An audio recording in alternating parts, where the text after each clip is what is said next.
We were all granted about 10 days leave for our final visit to our homes. This was around the middle of April 1944, so I went up to Laverne to see my parents and my brothers and sisters. And it was a very difficult time because I knew I had the orders in my possession that would be sending me to the European Theater of Operations. And I knew that we had been assigned to fly this terribly dangerous type of combat mission. So when I was leaving and saying goodbye to my mother and dad, we went to the train station in Laverne to catch the midnight train. My sister Mavis was with me, and I took her aside and we walked down the platform for a ways, and I told her what my assignment had been, and that the odds were pretty great that I would be killed. So I had told her to be very much aware of this possibility, and that she should be prepared to help my parents.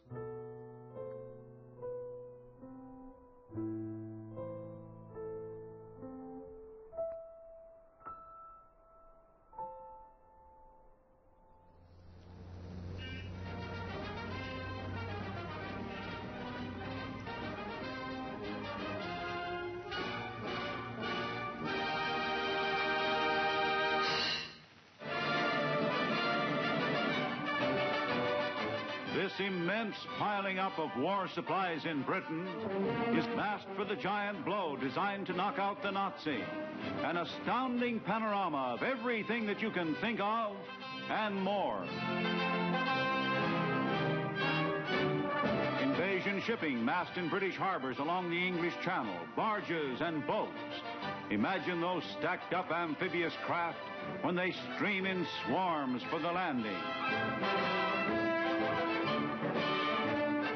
Bombers, which in the ground invasion must keep on hammering. Gliders for airborne troops.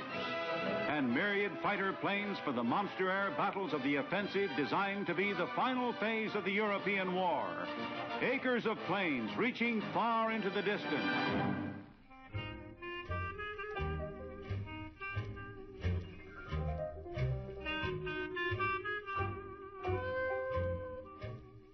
By the late spring of 1944, on both sides of the world, there were signs that the tide of war had begun to turn. The Allies had stopped Japan's expansion in the Pacific. They had taken Guadalcanal in the Solomons and Tarawa in the Gilberts, had savaged the enemy fleet at Midway, and had begun the long climb from island to island toward the Japanese homeland.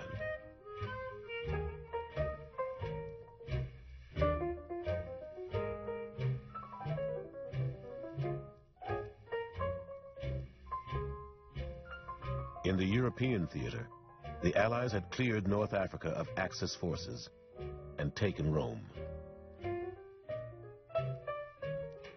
Allied warplanes were still bombing Germany night and day. The Battle of the Atlantic had been won. The sea lanes were now open, and men and weapons and supplies were flooding into Britain. And in the east, the Red Army had driven the Germans from the Ukraine and was moving into Poland. Back home, in places like Laverne, Minnesota, Waterbury, Connecticut, Mobile, Alabama, and Sacramento, California, Americans did their best to go about their normal lives.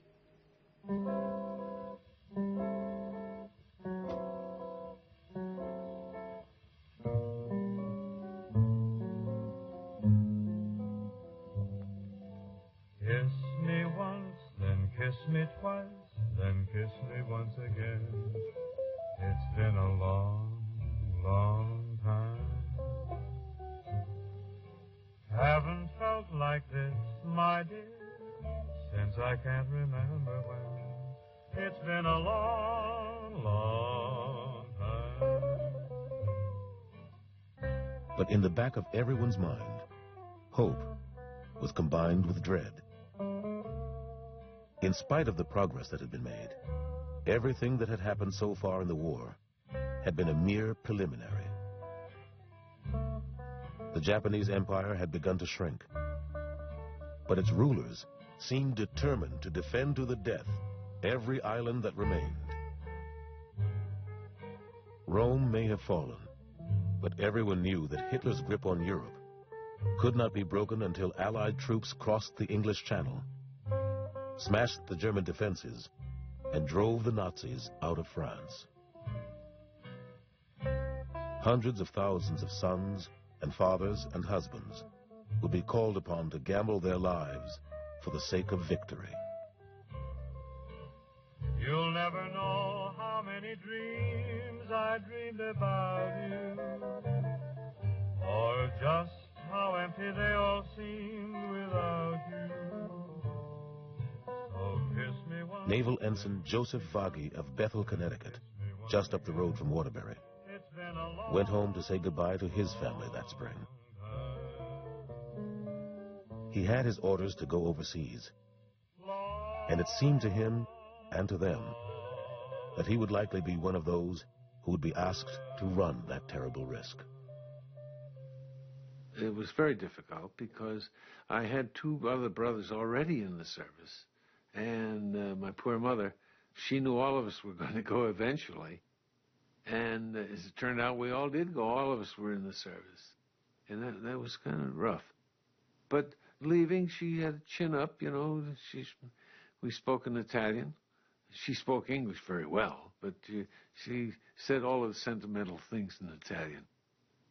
She said, "Mio caro figlio, e Dio stai con lei, e non dimenticare mai I tuoi genitori." And it goes on like that.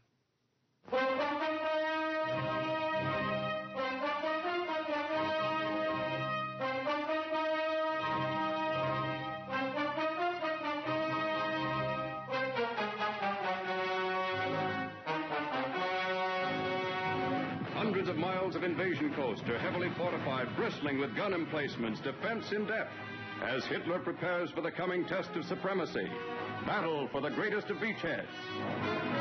Gigantic coastal guns go into place, ready to rise up when the 0 hour comes, when the Allies move on Hitler's Europe. No room for complacency. Hitler is prepared.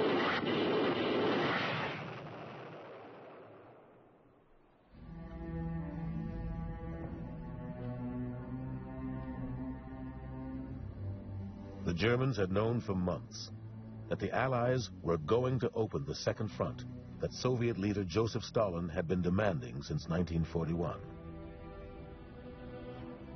Hitler had used that time to construct his Atlantic Wall, 1,670 miles of fortified gun emplacements, radar and observation towers, and bunkers that stretched from Denmark all the way south to the Spanish frontier.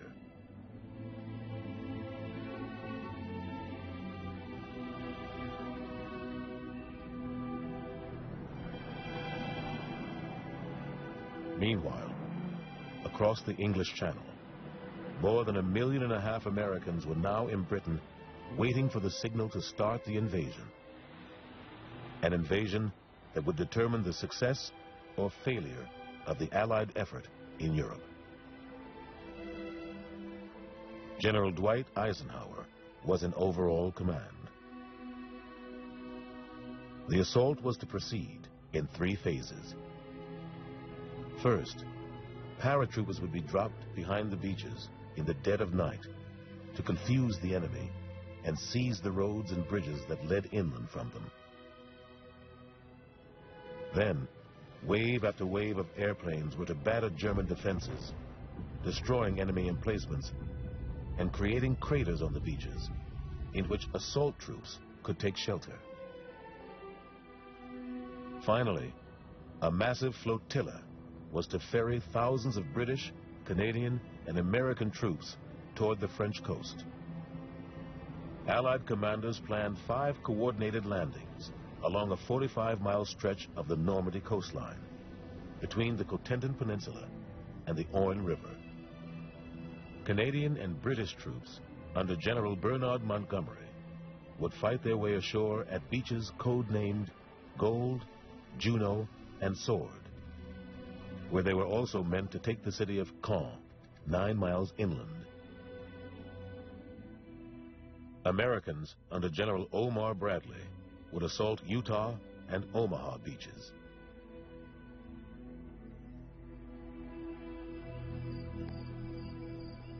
Laverne, Minnesota, May 25th, 1944. Outwardly, things haven't changed here. The lilacs are out in full bloom. The countryside was never greener.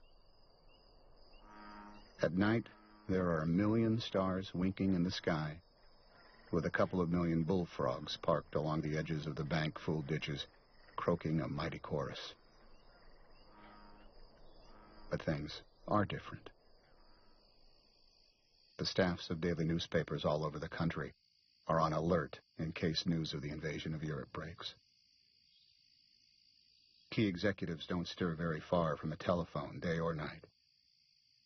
The belief is that the long-awaited flash will come sometime after 11 p.m., but before 5 a.m. Al McIntosh, Rock County Star-Herald.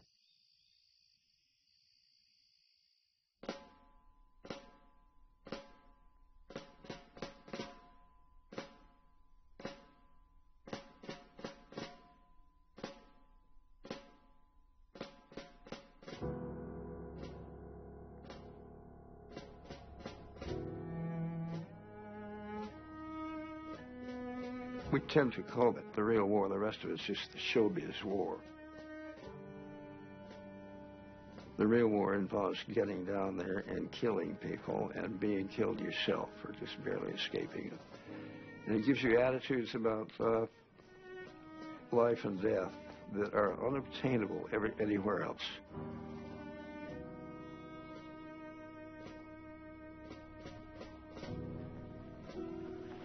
Soldiers, sailors, and airmen of the Allied Expeditionary Force. You are about to embark upon the great crusade toward which we have striven these many months. The eyes of the world are upon you. The hopes and prayers of liberty-loving people everywhere march with you.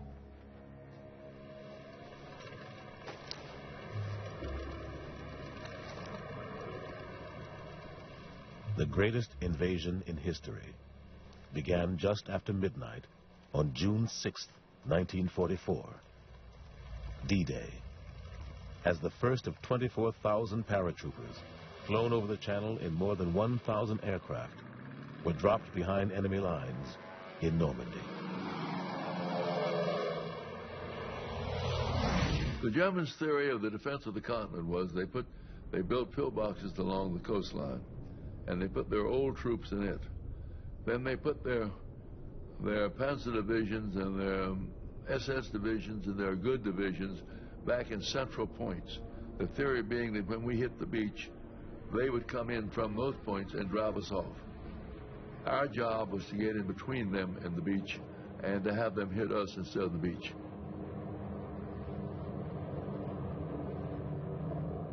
Most of the men of the British 6th Airborne dropped on target, reassembled, and within an hour had achieved their objectives, seizing bridges across the Orne and Dive rivers to keep German tanks from mounting a counterattack along the coast. On the western flank, the 16,000 Americans belonging to the 101st and 82nd Airborne Divisions were less fortunate. Low-hanging clouds blocked the moonlight and obscured the landing zones. The narrow neck of the Cotentin Peninsula was hard to hit from the air. Many paratroopers fell helplessly into the sea. Others landed in fields and river valleys flooded by the Germans and drowned. Some were blown from the sky as German tracer bullets set off the explosives they carried. Still others were dropped so low, their parachutes had no chance to open. They hit, one man remembered, with a sound like ripe pumpkins being thrown down against the ground.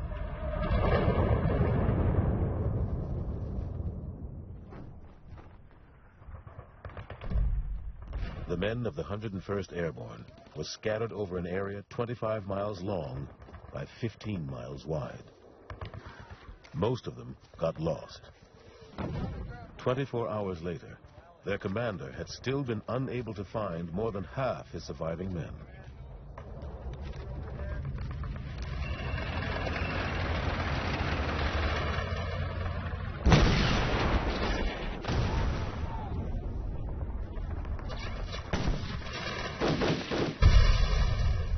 Elements of the 82nd Airborne came down in and around the little town of Saint-Mary-Église, just behind Utah Beach.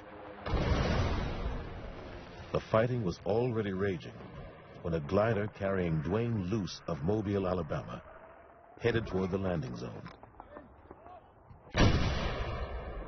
A survivor of the invasion of Sicily and the landing at Salerno, he was a captain in the 320th Glider Field Artillery Battalion. We had been in combat before, and we knew kind of what we were getting into, but we knew this was the big bang, and it was kind of a worrisome, you might say. Gliders were something new in warfare. Silent, ideal for clandestine landings behind enemy lines, and capable of ferrying equipment and vehicles too heavy to be dropped in any other way. But they were also fragile, covered with flammable fabric, and hard to control. And in some landing zones, the Germans had placed forests of sharpened poles to tear them apart and impale the men aboard. More than half the gliders missed their drop zones, and scores of pilots and passengers were crushed when vehicles and artillery pieces slammed forward during crash landings.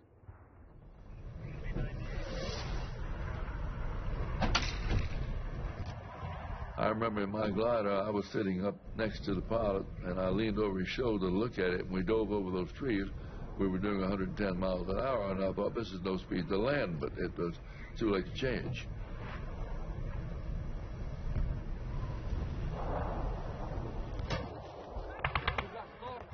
I fortunately did not land in front of any anti-tank guns, which were vicious. I had a friend that landed in front of one, and he was cut in half.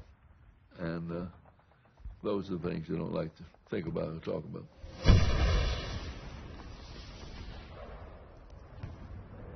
Dwayne Luce somehow made it out of his glider and quickly found himself part of the continuing battle to hold Saint-Mary-Église. Oh, we had a fight, and the Germans moved people in a hurry. You see, we didn't have heavy weapons, and we were fighting heavy weapons.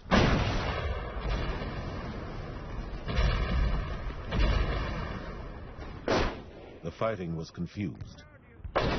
There were no established lines. There was some guy up on the hill above me trying to disrupt my life. He was shooting at us and trying to get us. And it's kind of like cops and robbers in a degree, because I mean, you're in there mixed up all with them. I mean, they wasn't on one side, we were on the other. We were all like scrambled eggs.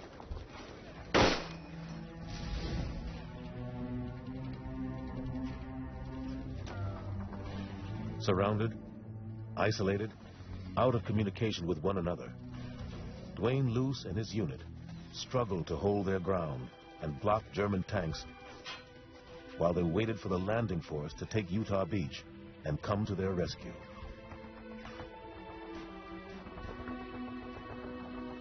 Whenever we went in behind the lines, they always gave us morphine. The morphine was a little thing like a toothpaste tube, except it had a sharp point when you unscrewed it, you know, and you could stick the needle in and break it, and then you pop it in your arm. We were back there where if you really got hit bad, nobody could take care of you. Sam, at least, it was a mess. Terrible.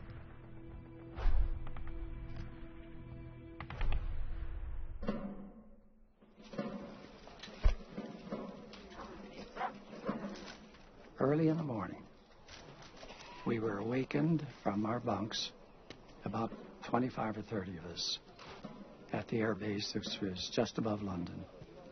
And we were told to get in our flight gear and meet in the briefing room. And so we assembled in there, just barely awake. And we knew it was something serious. We could tell by just the atmosphere. There were 2 or 3 briefing officers up at the front. They had a large map that was covered. And as we took our seats and they pulled the curtain back, they said, "Gentlemen, this is it. The invasion of France has begun." At 4:30 a.m., Quentin Annenson of Laverne took off for France as part of the flight of 11,000 warplanes. Lightnings and Lancasters and Liberators, Mosquitoes and Marauders and Mustangs, Spitfires and Thunderbolts, and Flying Fortresses, assigned to bomb and strafe and batter German defenses before the first troops landed on the beaches.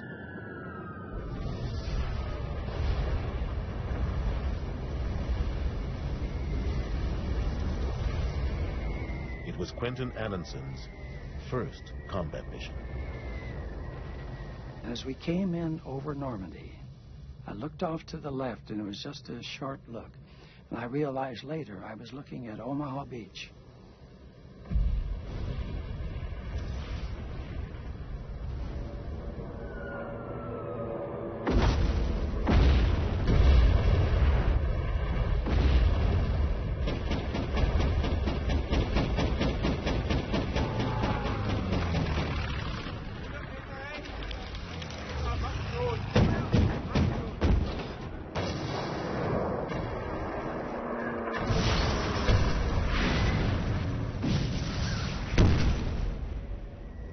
Very careful of our timing, and we had to be very careful that we didn't go inland too far, because the paratroopers had been dropped in there, and we didn't know exactly where they were, and as it turned out, they didn't know where they were either.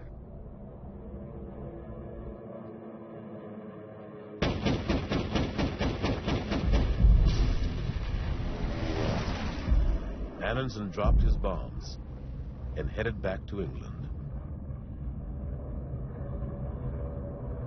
It was a mixture of some clouds, but we could see down into the channel, and it was impossible to understand really what we were seeing. There were ships everywhere.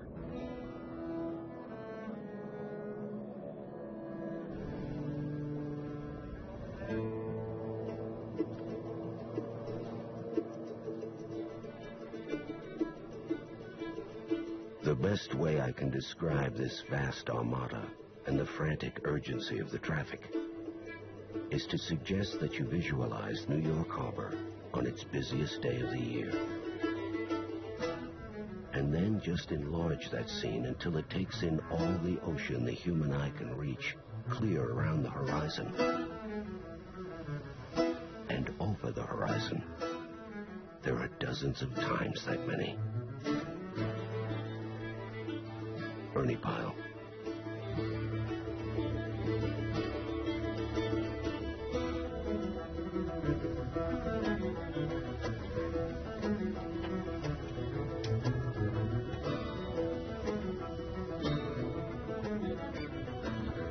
More than 5,300 ships, carrying 176,000 men, was streaming across the channel.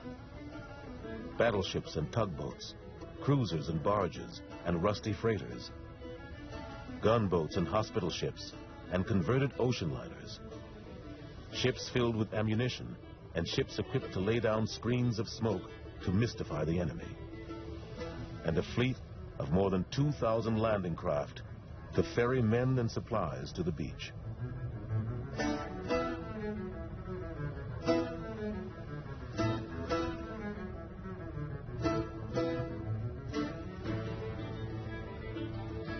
Joseph Vagi was assigned to be a beachmaster that morning.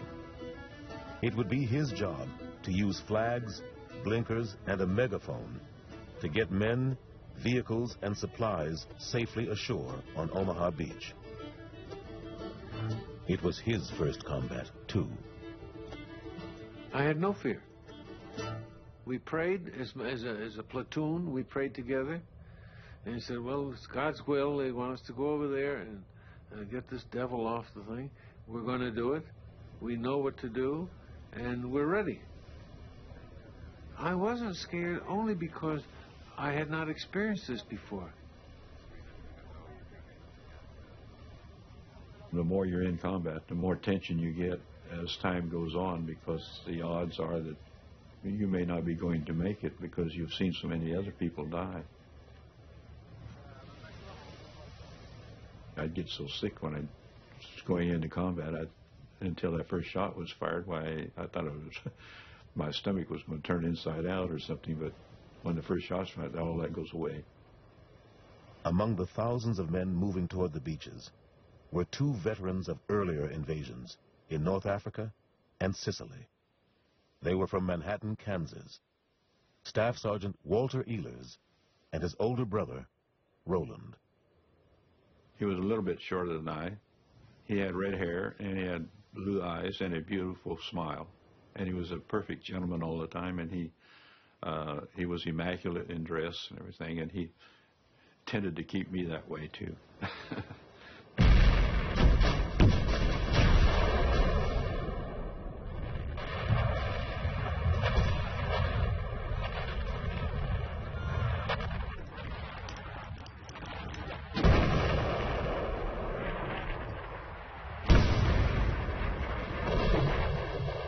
At 6:30 a.m., the invasion force began landing in Normandy.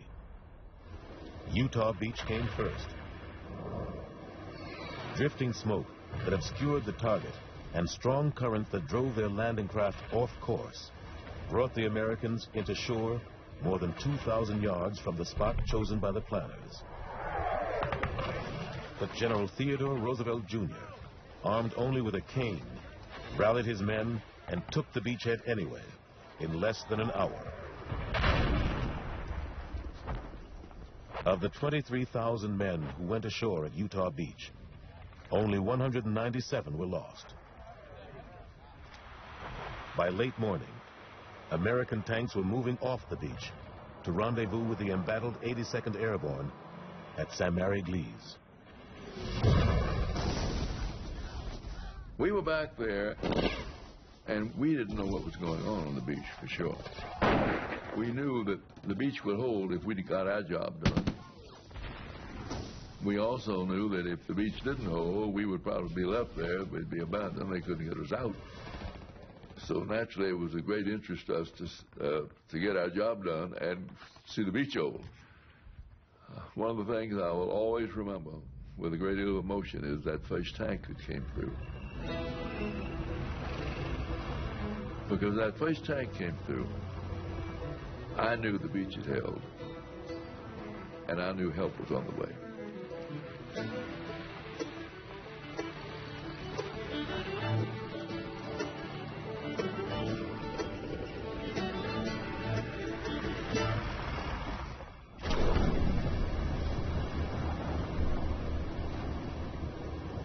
British troops would take the gold and sword beaches almost as fast, though German tanks prevented them from capturing their next objective, the city of Caen.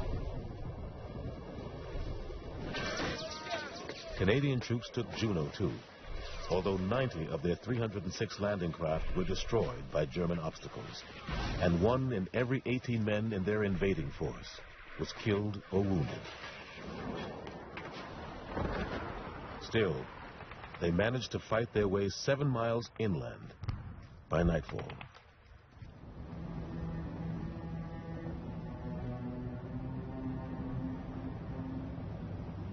But for the Americans in the 1st and 29th Infantry Divisions approaching Omaha Beach, the most difficult landing site, almost everything would go wrong.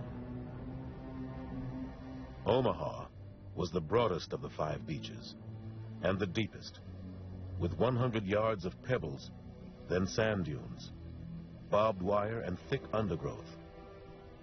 All of it heavily mined.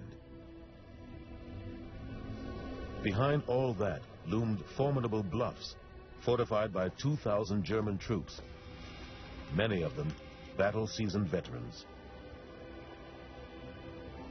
Stützpunkts, or strongholds, overlooked the 4 gullies that led inland, each manned by 70 Germans with machine guns, mortars, and armor-piercing howitzers, all zeroed in on the men about to try to come ashore.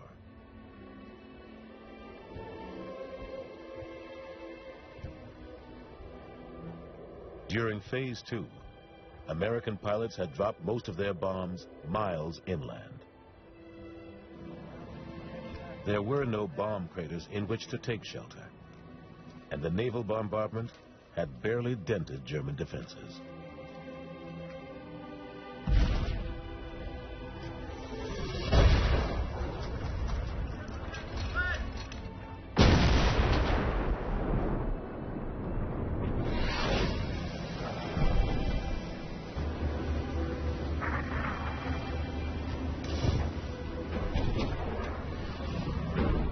As we are approaching it, we see ships to the right of us, ships to the left of us.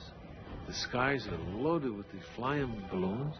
The battleships are shooting, and you could see the projectiles, the 14-inch projectiles from the battle wagons, going through the air. The smell of powder. We didn't know what we were going to hit when we got in there.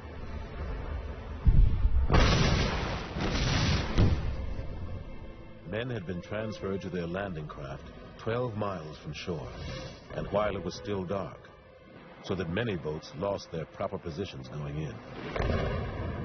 The sea was rough. The men, most of whom had had no sleep, were wet and cold and seasick. The amphibious tanks that were supposed to lead the way and provide cover for the infantry were released too far out at sea. 32 tanks rolled off the vessels that carried them, and all but 5 went straight to the bottom. Most of their crews were trapped inside.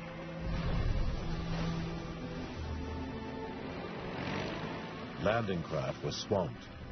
Scores of men burdened with equipment slowly drowned, screaming for help as other boats wallowed past them. Commanders were forbidden to stop and pick them up.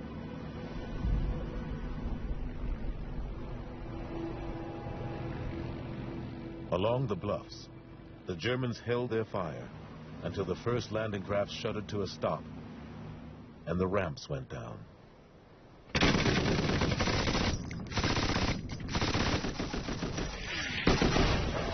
Many men were ripped apart by German machine guns before they could step off. Hundreds more were hit in the water. Some badly wounded men made it to the waterline, collapsed, then lay helpless as the tide rose over them.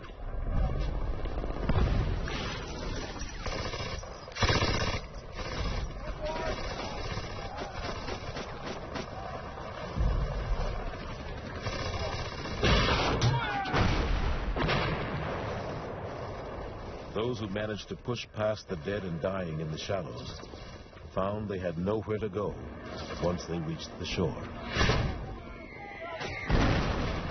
Some scrabbled at the sand and shale, trying to dig foxholes.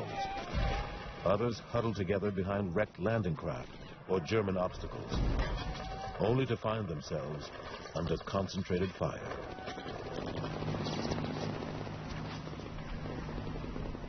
We're about 100 yards out and we hit a sandbar. We asked the pilot of the boat, as far as it's going? He says, as far as it can go. So that's the ramp down. So we rush out to front and we go into water and it's clear up to my neck like this. But we got all the guys up onto the beach. We saw bodies on the beach and bodies in the water, and there's bodies laying up on the beach. Most of them that we saw were dead. They've wiped out a whole company, they've wiped out a whole platoons, they've wiped out whole squads and so forth. A second wave of frightened men came ashore and stalled behind the remnants of the first. Except for one tank that was blasting away on the beach, one of the newcomers remembered. The crusade in Europe was, for all practical purposes, disarmed and naked before its enemies. A single company of riflemen could have descended, he said, and swept us up.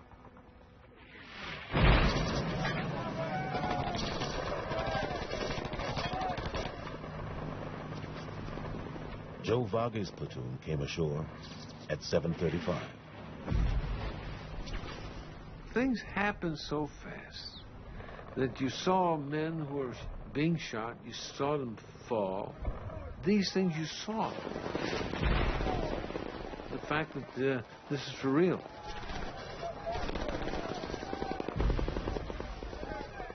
Somehow, everyone in Vage's platoon managed to make it onto the beach. But it remained a killing zone, choked with shattered and burning equipment, and desperate men unable to move inland or retreat from enemy fire. Joe Vage did what he could to bring order out of the chaos, directing his men, struggling to clear a path off the beach, helping the wounded and the dying. I was bending down, there was a corpse on a stretcher, and as I bent down, this shell hit. But when I came to, my clothes were on fire. Vage was hit in the right knee. He kept at it, struggling to remove cans of gasoline from a burning jeep before they could explode and kill the wounded men lying all around him.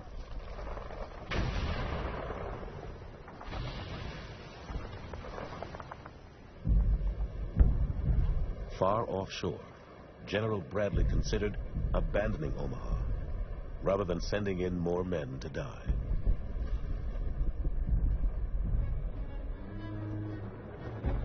Then, the Americans began to improvise. Commanders defied orders and risked tearing the bottoms from their ships to bring them within 1,000 yards of the beach and used their guns to finally knock out the German pillboxes and gun emplacements. And on the beach itself, officers and enlisted men alike began taking their survival into their own hands. "They're murdering us here," one wounded officer shouted to his men. "Let's move inland and get murdered there instead." Here and there, individuals got to their feet and started forward. Then small groups began to follow.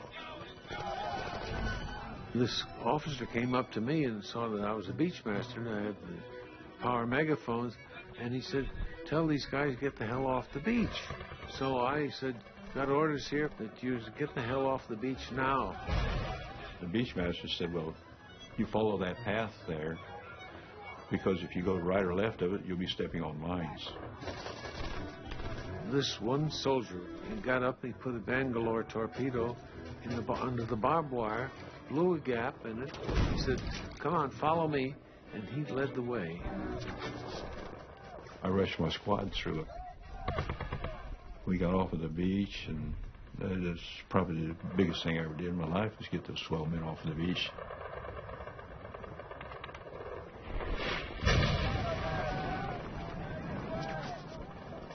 When the Germans continued to block the gullies that led inland, the Americans hurled themselves right at the bluffs, clambering to the top and attacking enemy positions from the side and rear. We went right up the hill into the trenches, and we were chasing the Germans then. We captured 4 of them and sent them back down. And then we got behind the pillbox, and what we didn't kill, some escaped because they were running from us. But we got that particular pillbox that day. By 1 o'clock, after more than 6 hours of desperate fighting, German resistance had begun to weaken.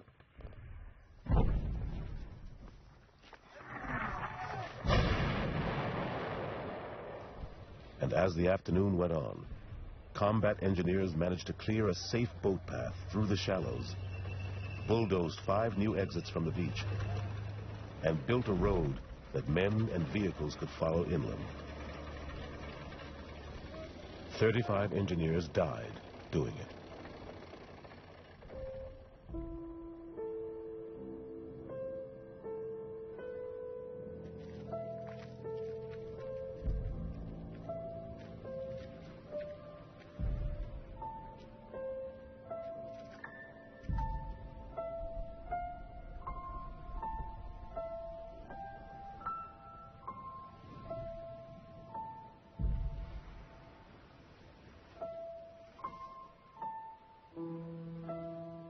It had been the bloodiest day in American history since the Battle of Antietam in the Civil War.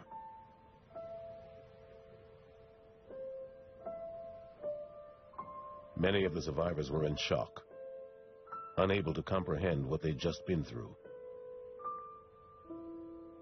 unsure of what they'd accomplished.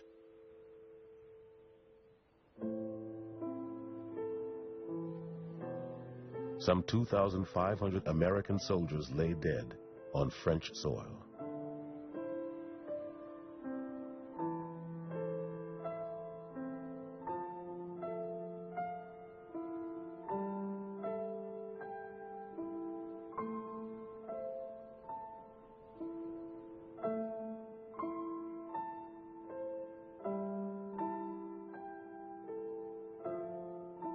Walter Ealer's brother Roland was among the missing. I thought about looking for my brother, but then when we looked at that beach, there was so many things down on the beach, it would be like trying to find a needle in a haystack. I figured he was either wounded or in a hospital, and they just didn't have a record of it.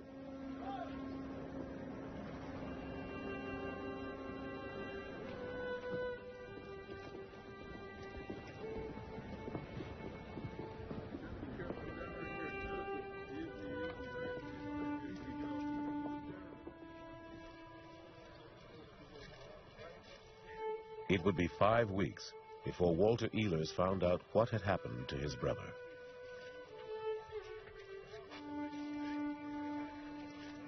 I never saw him die. He got killed as he was coming down the ramp on his LCI. His whole squad got wounded or killed. I would have rather come back without my arms and legs than to come back without my brother. That's what it meant to me.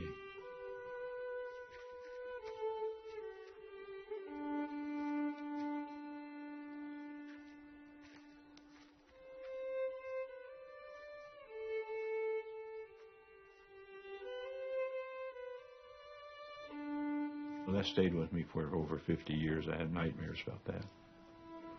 He'd come back every night, and he'd be all neatly dressed and smiling like he usually does, and we'd have a conversation, and first thing he'd disappear. Or I'd go to do something, he'd disappear.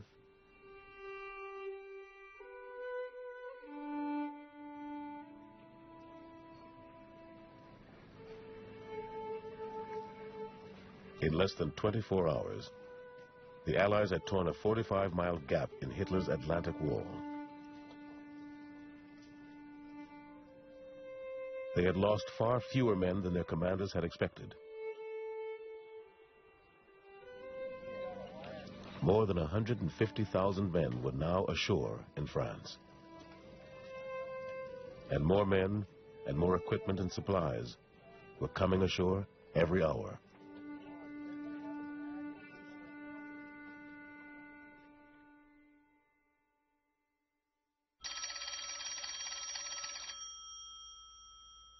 This is Robert St. John in the NBC newsroom in New York. Ladies and gentlemen, all night long bulletins have been pouring in from Berlin claiming that D-Day is here, claiming that the invasion of Western Europe has begun.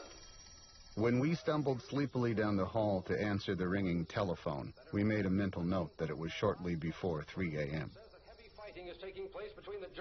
We picked up the receiver thinking it was Sheriff Roberts calling to say there had been an accident. Instead, it was Mrs. Lloyd Long, playing the feminine counterpart of Paul Revere, saying, "Get up, Al, and listen to the radio. The invasion has started." Says the British-American landing operations from the sea and from the air are stretching over. We sat by the radio for over an hour, listening to the breathtaking announcements. Casualties may reach a dreadful toll. And then we went to bed, to lie there for a long time, wide-eyed in the darkness, thinking, what Rock County boys are landing on French soil tonight? Al McIntosh, Rock County Star-Herald.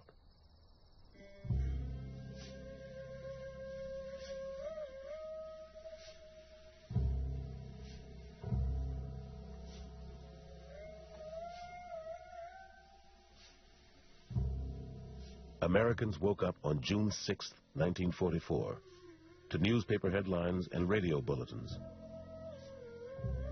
It was the news they'd been waiting for.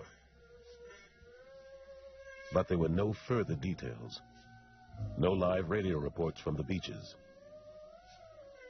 No one knew where their sons and brothers and fathers had landed, or how those landings were going.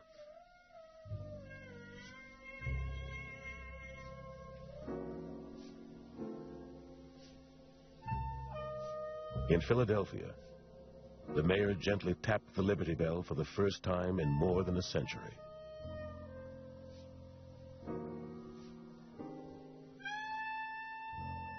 In New York, traders on the stock exchange observed 2 minutes of silence and then went back to work, sending the Dow Jones average soaring 142 points to a new high for the year.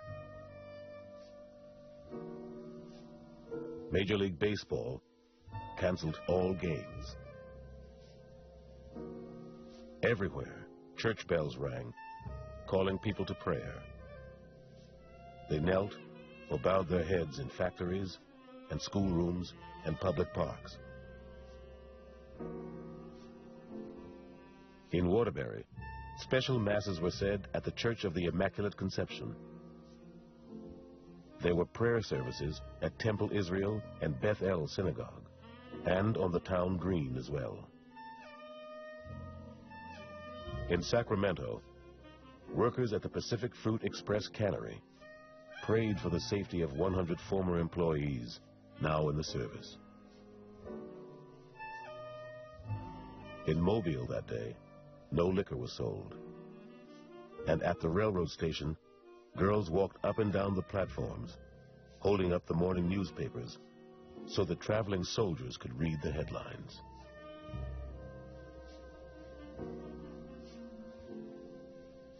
First of all, here's another quick news summary in the 8th hour of invasion news coverage. Prime Minister... And so the invasion news came to Laverne quietly. Detailed invasion information we've had from official sources. There were no whistles, no sirens, no demonstrations. Not much was said. The coffee shops were filled almost to standing room as the 10 o'clock morning news approached. There were sober faces on the men as they listened to the news. But there was a smile of exultation when they heard that the Allied forces had penetrated 10 miles inland. One mother dropped in the coffee shop. She shook her head and pushed the cup of coffee placed in front of her aside. "I just want to listen to the radio," she said. Her boy, by all the odds, was there. One didn't have to be psychic to know what was in her mind or her heart. The prayer that she was uttering right then, as she listened to the announcer, was multiplied 1,000 times and more in Rock County countless times during the day.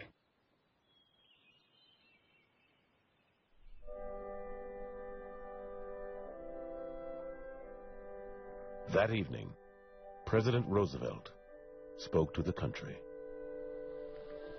Almighty God, our sons, pride of our nation, this day have set upon a mighty endeavor, a struggle to preserve our republic, our religion, and our civilization, and to set free a suffering humanity. Lead them straight and true. Give strength to their arms, stoutness to their hearts, steadfastness in their faith. They will need thy blessings. Their road will be long and hard. For the enemy is strong. He may hurl back our forces. Success may not come with rushing speed, but we shall return again and again. And we know that by thy grace and by the righteousness of our cause, our sons will triumph.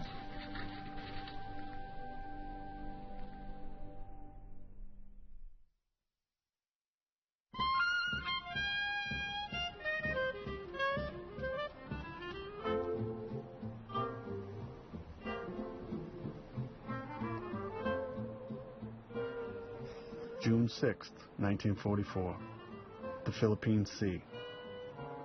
At 6:30 p.m. this evening, the announcement came over the loudspeaker that the Allies landed in France.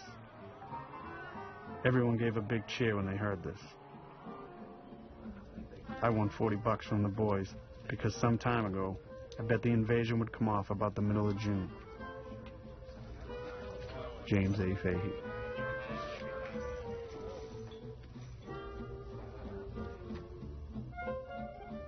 Seaman First Class James A. Fahey of Waltham, Massachusetts, was the youngest of 4 orphaned children.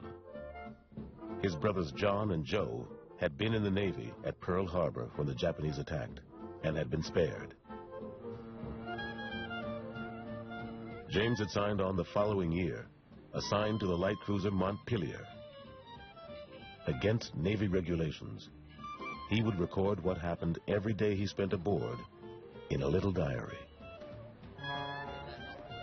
It was a great feeling as I staggered up the gangway to the ship, with my sea bag in one hand and the mattress cover loaded with blankets, mattresses, etc. over my shoulder. At last I have a home, and a warship at that.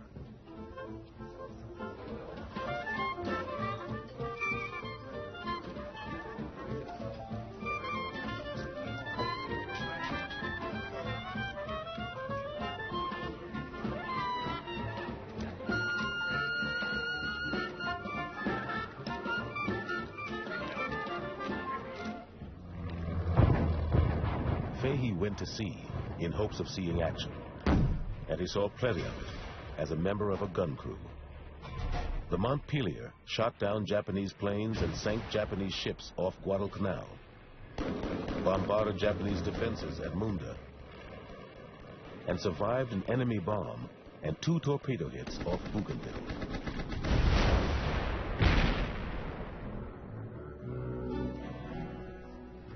A week or so after hearing the news of D-Day, Fahey and the men of the Montpelier prepared again for battle. She was now part of an 800-ship fleet, steaming toward the next American objective in the Pacific, the Marianas, a chain of volcanic islands from which the U.S. B-29 Superfortress bombers could begin to attack the Japanese homeland. The fleet's 3 most important targets in the Marianas were Guam, Tinian, and Saipan, where the Marines would land first. June 13th. In about 14 hours now, we will start bombarding Saipan. We are only about 1,200 miles from Tokyo. I guess I'll go down and buy some candy. The candy has been our old standby when we have nothing to eat at battle stations for long hours.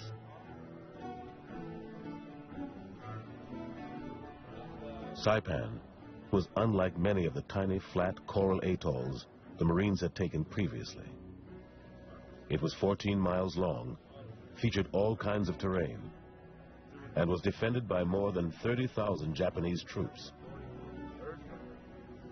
It was also home to somewhere between 16,000 and 20,000 Japanese civilians.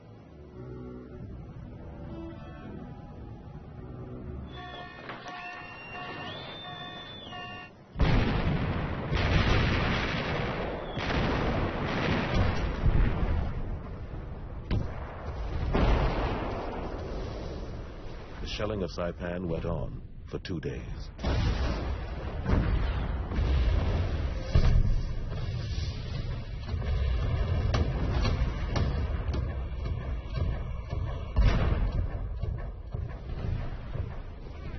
Among the Marines of the 4th Division waiting to go ashore was Corporal Alvy Ray Pittman of Mobile, Alabama. He'd been working as a carpenter alongside his father when he decided to join the Marines. I had made up my mind I wanted to get in the toughest outfit they had, and I was afraid the war was going to get over before I got over there. So I joined the Marine Corps, because they sent me to Parris Island for boot camp. And I remember going in, all these guys standing out on the grass out there said, "You'll be sorry, you'll be sorry."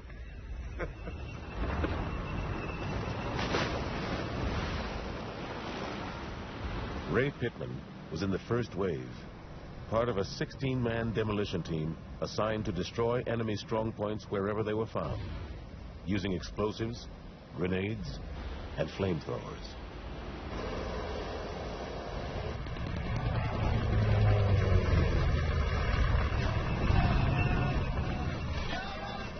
You never think about getting hurt yourself. You think about maybe some of your buddies are going to get hurt, and you wonder who it's going to be. I mean, I really didn't ever think about getting hurt myself. Because when the slugs start bouncing off your Amtrak going in, you know it could happen.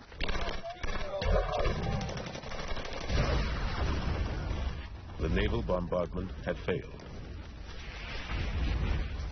Concentrated Japanese mortar and artillery fire rained down among the Amtraks and on the men fighting for a toehold on the beach.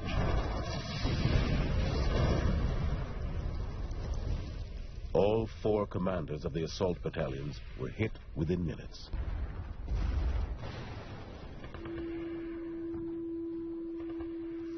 By evening, 20,000 Marines had made it ashore, but they could go no further. The Japanese planned to keep the Americans pinned down until their own fleet could steam in from the Philippines and destroy them.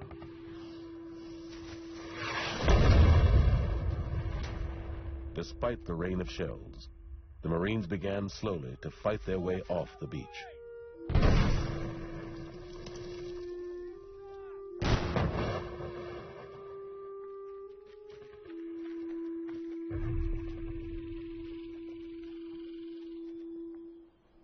I know I was scared a lot. And losing a lot of friends, it really hurts you. It's really hard for me to describe really just how I felt the whole time. Because it's something happening every day, and you're so tired and you can't lift your eyelids hardly. And something happens, you get a call to blow a pillbox here, to blow a pillbox there. I mean, you wake up and go and do your job. But it's hard for me to tell just how bad it was, how I felt. The battle for Saipan had just begun.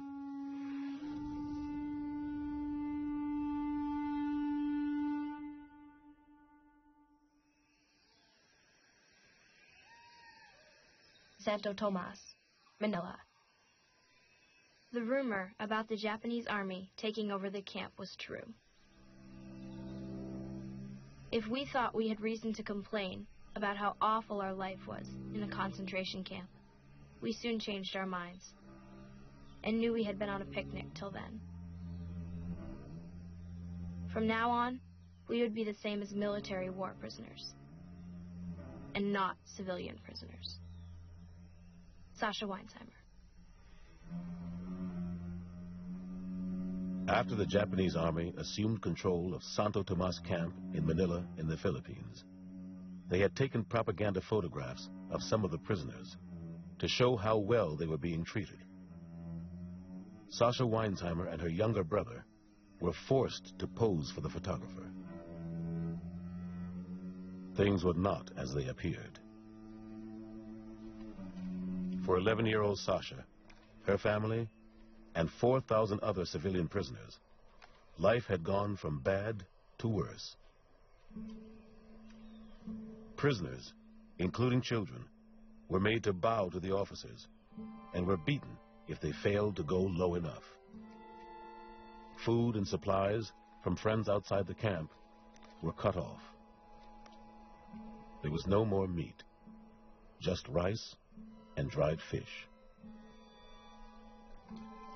So almost everything was taken away from us at once. We began to know how bad things could be. Even though Mommy and Daddy kept telling us kids to eat everything on our plates, because the day would come when we might have very little to eat, we didn't really believe them. Being without food, I think, is one of the worst things ever, because without that, nothing is functionable. We'd lie down in bed in the shanty. We live in a shanty. And I had a mattress on the floor. My mother and my father and my sister had one mattress, and my brother had a small mattress. And we'd lie there. We have to go to bed early because of blackout. We used to lie down on the floor, and you stick your finger in your stomach and feel your backbone. And we say, yeah, I feel my backbone. And we, this would be a game. These are the games that we played all the time. And ironically enough, it helped.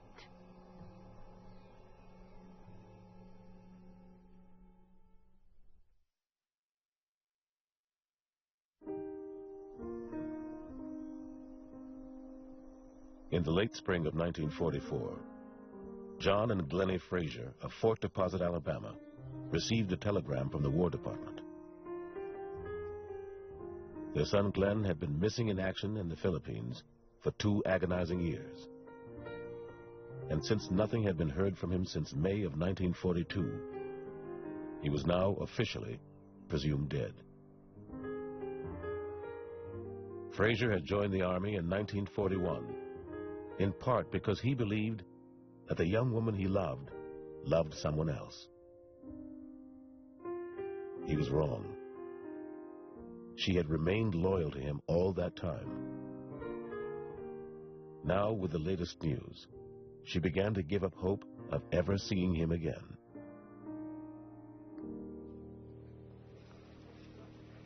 But Glenn Frazier was still alive, a prisoner of the Japanese. When I'd think about home, I would think about the things that I miss most, like ice cream and potato salad and some ambrosia that my mother used to make for Christmas and so forth. And, of course, it was always a thought of if we would get back home. But it got a time that we were so weak. It got a time with me, and I was so weak until I couldn't even remember whether I had sisters or brothers, and I couldn't even remember their names. And it comes to time when you think, did I have a home back? Did I have a home? Did I have a family? Frazier had come close to death several times. He had endured the Bataan death march and nightmarish conditions at Camp O'Donnell and Bilibid prison in the Philippines. And he had been forced to perform slave labor in prison camps in Japan itself, where he had survived double pneumonia, torture, a week of isolation in a covered pit, and beatings so frequent they became routine. Once when he failed to lift his feet high enough while marching, a guard drove a bayonet into his knee. It started getting infected, and it finally got gangrene. And Dr. Campbell, which was our American doctor in there, had nothing to treat me with except iodine. I would hold a cup to catch all the blood, and he cut it open with a pocket knife and would get to the point where he would pour pure iodine in there to kill the gangrene. They were thinking about taking my leg off. So I told Dr. Campbell I'd just rather die than have my leg taken off. So he fought it, and we won. At one point, there was only a space in the back of my leg, about an inch and a half across, that the flesh was just like regular normal flesh. The rest of it was decayed. I could open that wound up and see my bone. Fraser's leg eventually healed, and he went back to work on the waterfront at Tanagora, where he and his friends did all they could to sabotage the Japanese war effort. They risked their lives to drill holes in the bottoms of oil barrels, poured sand into gas tanks, wrecked machinery, destroyed a dock, and loosened blocks so that a submarine under repairs slid into the bay upside down. And through it all, Fraser thought of home and of the girl he still hoped somehow to see again. But the thing that really kept me going is seeing if that girl was still there and see if, still in my heart was crazy about her. And the fact that I wanted to live. I did not want my body pushing up Japanese daisies. And I just felt that way. And I thought, they're going to have a heck of a time getting me in a casket.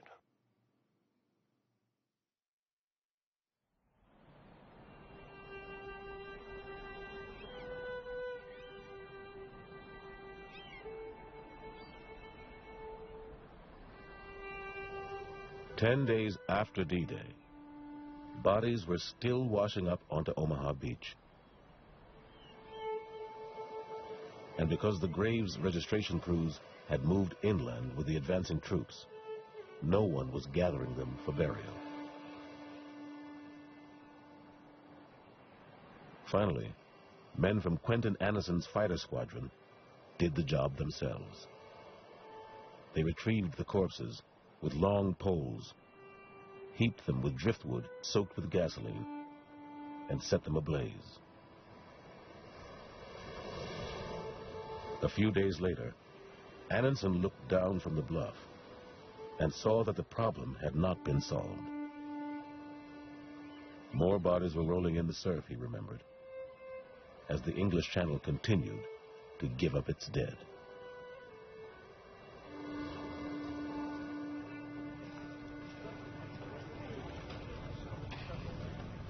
Annison's outfit had recently moved to new quarters. Advanced Landing Strip A1, a freshly built airfield near Omaha Beach. Their mission was to provide close air support for American infantry and armor struggling to fight their way inland. By June of 1944, the Allies dominated the air.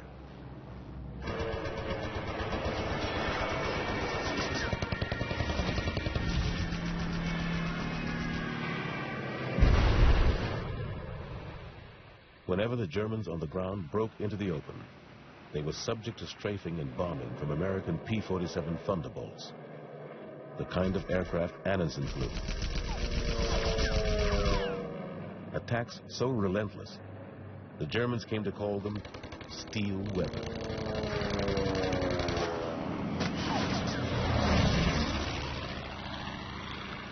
It was on one of my very early missions that I first knew I had killed men.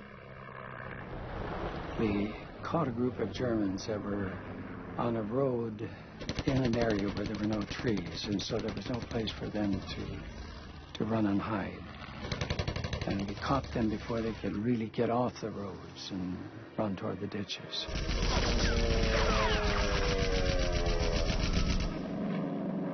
And I remember the impact it had on me when I could see my bullets just tearing into them, and we had so much firepower that the bodies would fly some yards.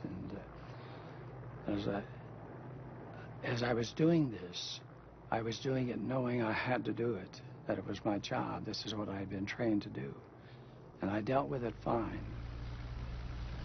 But when I got back home to the base in Normandy and landed, I got sick. I had to think about what I had done. Now, that didn't change my resolve for the next day. I went out and did it again. And again, and again, and again.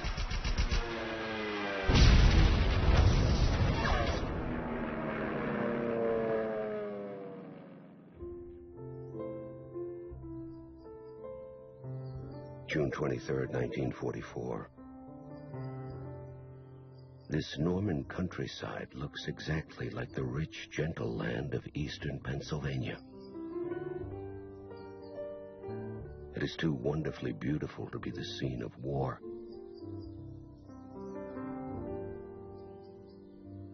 Someday I would like to cover a war in a country that is as ugly as war itself. Ernie Pyle.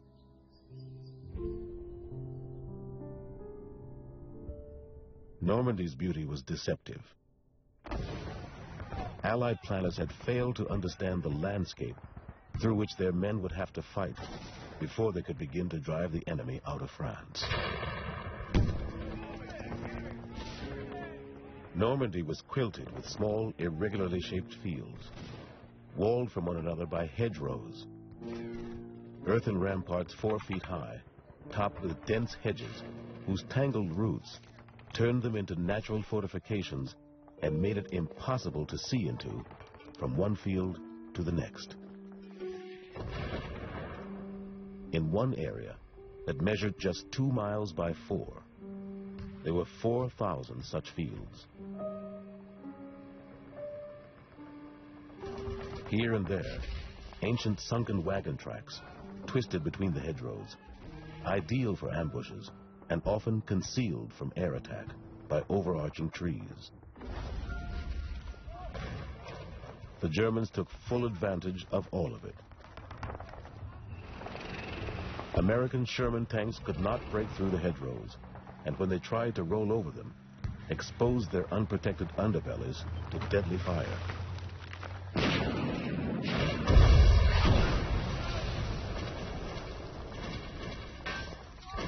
Each field became what the newspaperman Ernie Pyle called a separate little war, fought mostly by companies of riflemen.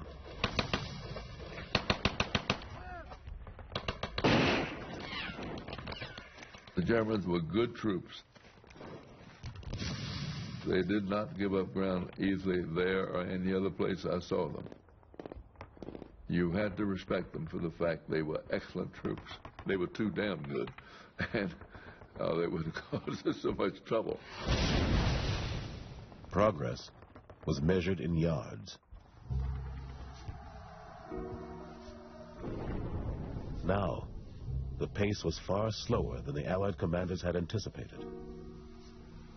And the cost in dead and wounded was far higher.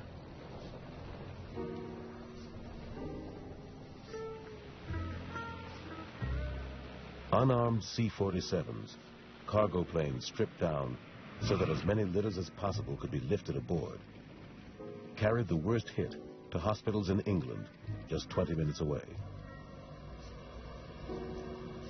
Then turned around and came back for more. Emily Lewis was one of hundreds of nurses who did all they could for the wounded. All those wounded soldiers, they were scared to death, really frightened half out of their minds. I hugged them. I was teary-eyed. It makes me cry to think of it. Got them on my plane, talked to them. Some of them were so unnerved that I just had to put my arms around them and hold them. I was 23, and they were 22, 21, 24, 18, you know. It was just terrible, but it had to be done, you know. By July 1st, hundreds of thousands of troops were on shore. The Cotentin Peninsula and the port of Cherbourg had been taken, and the beachhead stretched for some 70 miles. But after 3 weeks of combat, it remained at most 20 miles deep. The plan to liberate France was stalled.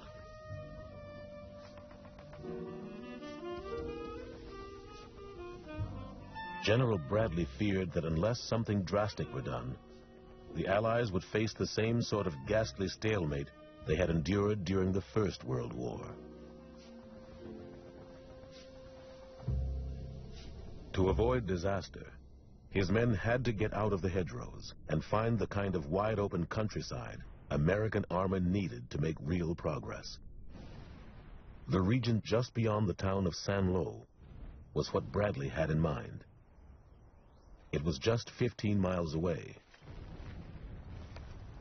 But to his exhausted men, it seemed as distant as their ultimate target, Germany.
During the war, you just kept thinking that life cannot begin until this is over. You just had to see again all the boys that you had known and been fond of and know they were home safely. Especially for me, I was not married, so I was still anticipating my life ahead of me. But I didn't know who it would be spent with. But I felt if I could just get my brother Sidney back home again. In fact, I talked to one of my old boyfriends 2 years ago, and I said, "Why didn't you propose to me?" He said, "You wouldn't have listened to me. Till you got Sidney home, you wouldn't have listened to anybody." And he said by the time that occurred, I had lost all my nerves. I'd be anything but blue if I could be with you for 1 hour. If I could be with you.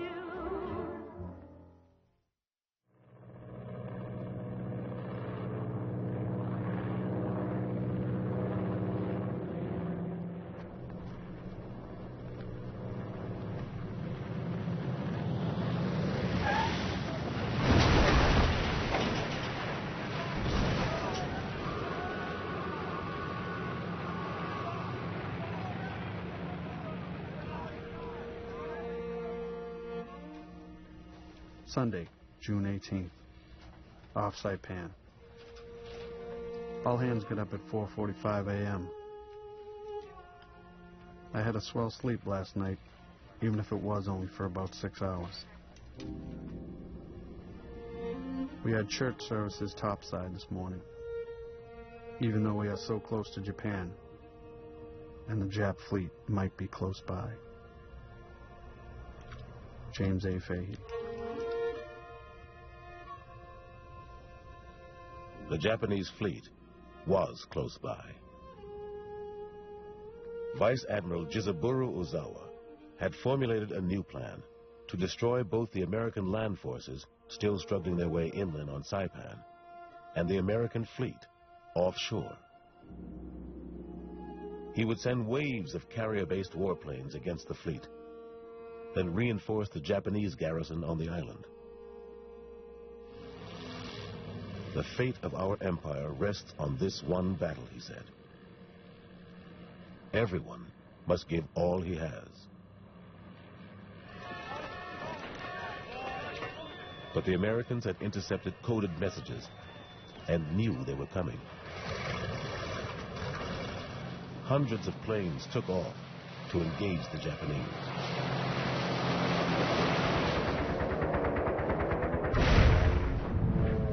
The Battle of the Philippine Sea would be the greatest carrier battle of the Pacific War, nearly 4 times as big as Midway.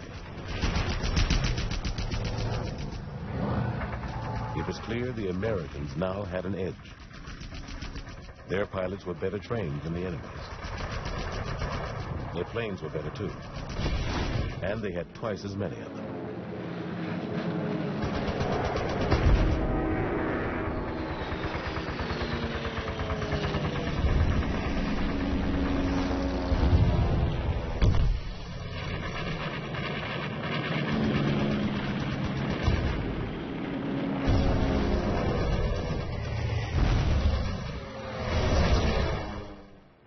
Maurice Bell, who had been working in a Mobile shipyard when he was drafted and joined the Navy rather than the Army because he said he didn't want to sleep in a hole in the ground, was serving as a gunner aboard the heavy cruiser USS Indianapolis, now the flagship of the 5th Fleet.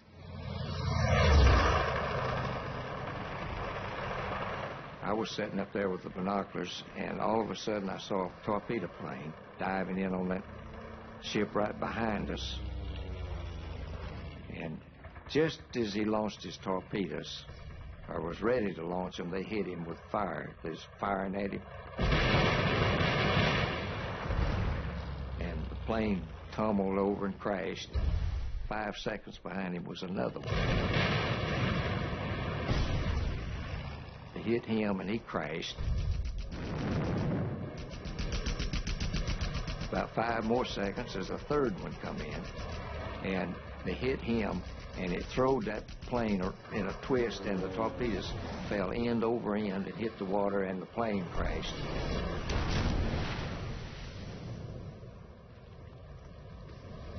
I was watching all that with my binoculars.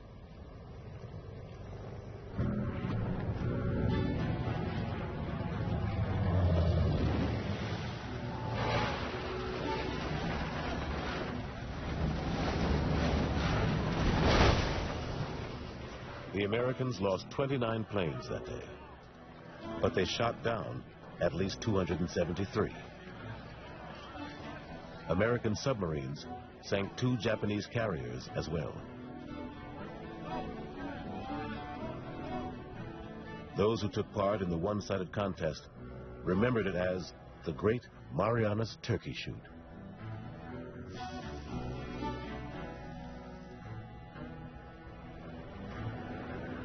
Tuesday, June 20th. At 4 p.m. this afternoon, we got the good news we've been waiting for. The Jap fleet is running away from us and heading for the Philippines. We picked up speed and are after them. Late the following day, American spotter planes located the retreating enemy fleet. Within 10 minutes, 216 U.S. warplanes swarmed off the carrier decks to attack it, even though darkness was falling and fuel was likely to run out before they could return.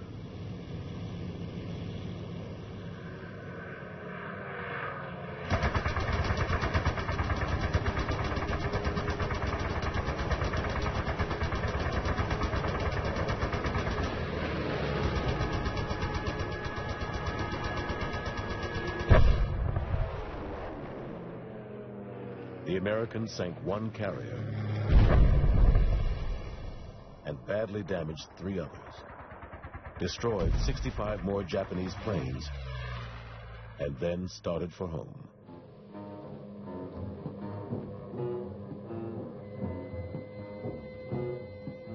The time dragged as we waited to hear from our pilots.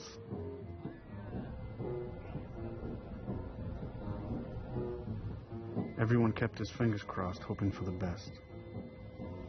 It was like waiting in the death house for a pardon. Then something never before done in wartime happened. All the ships in this huge fleet put their lights on, and flares were dropped into the water. This would make it easier for our pilots to land, and if they did hit the water, they could be saved. Only 20 American planes failed to return, but 80 were lost within sight of the carriages, sputtering into the sea or crashing on the decks. All but 49 pilots and crewmen were recovered. A great job was done by everyone to save our pilots' lives. The Japs would never do anything like this.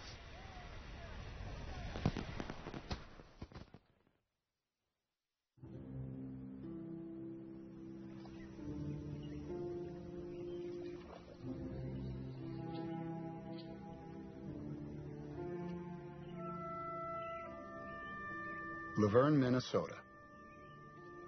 We've had a couple of letters from boys out in the South Pacific asking for more of those columns describing how life goes on back in Rock County. Well, this is being written the evening of the 4th of July, the quietest 4th that Rock County has spent in many a decade. First, people hung out their flags, either at their home or their place of business. You never saw so many flags being displayed in Laverne.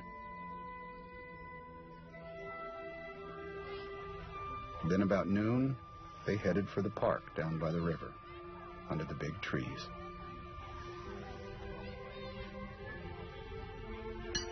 Some of the others, with their elders, were busy in a softball game. The old-timers drifted over to the Horseshoe pitching headquarters.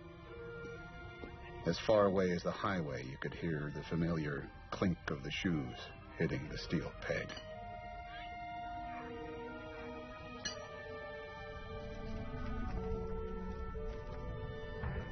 By the 4th of July, 1944, more than 1 million men had landed in Normandy and were struggling to make progress among the hedgerows.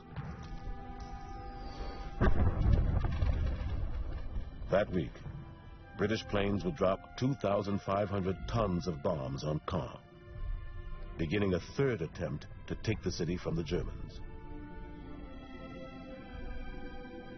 When it was over, 2,000 French civilians had been crushed or blown apart, and the Germans had withdrawn to new defensive positions just south of what was left of the city.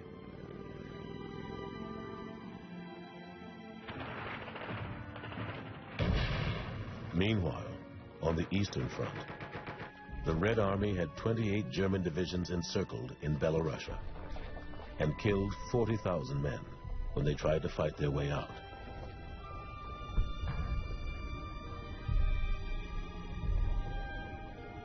The Soviets then took Minsk, the capital of Belorussia, and with it, more than 2,000 tanks and 150,000 prisoners.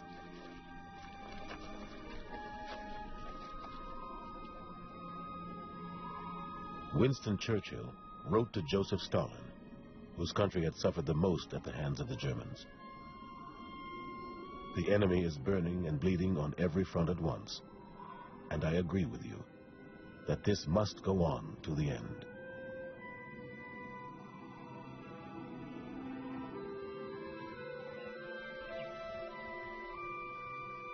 We said the 4th was a quiet day.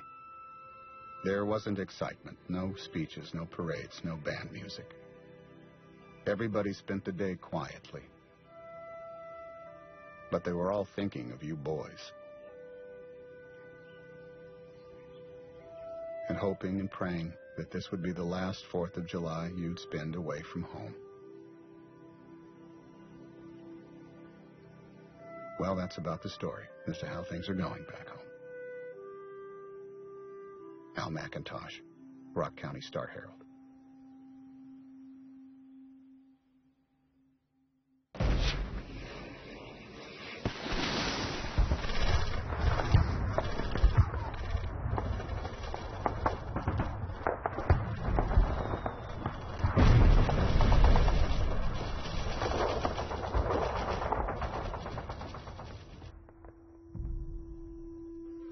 Today is the 4th of July,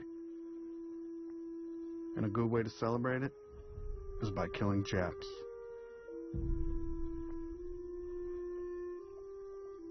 We fired star shells all last night and all morning until daylight today. It rained for a while this morning. Yesterday and today, our artillery on the beach gave the Japs an awful pounding. The press news said that in the first couple of weeks of fighting on Saipan, over 6,500 Japs were killed. There is a very strong odor from the beach. It smells like burnt flesh.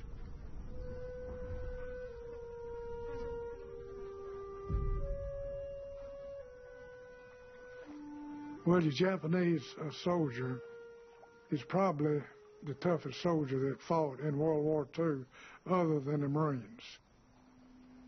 And I mean, they were tough. And you surround one, he's going to keep fighting. In Germany, they surround 50,000 Germans, they'd surrender. Or Italians, they'd surrender. But you surround one Japanese, he's going to keep fighting. Right on. He's going to keep firing till you kill him.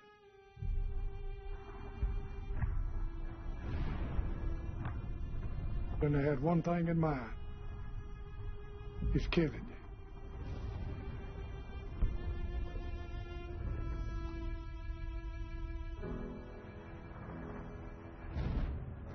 The Japanese troops on Saipan, now without hope of rescue or reinforcement from their shattered fleet, were resolved to die rather than surrender.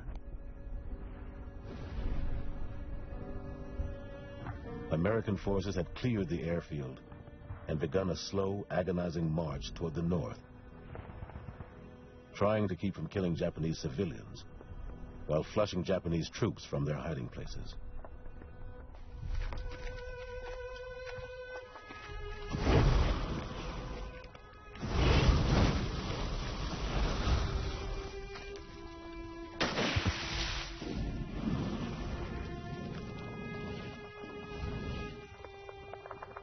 Again and again, Japanese soldiers threw themselves at the American guns, shouting "Banzai," apparently willing, even eager to die for the Emperor. We'd hear the Japanese talking and drinking and clanking bottles and everything, and we knew there was one coming. But they'd come at us, and we had machine guns set up doing crossfires. Every way, they'd have to get through the crossfire before we started shooting. But then some of them would get through. I had one that came at me with a bayonet, and I shot him in the face, and he fell in the foxhole with me, and bled all over my pants. And the bayonet went down between my arm and my chest. Nearly got me and him dead.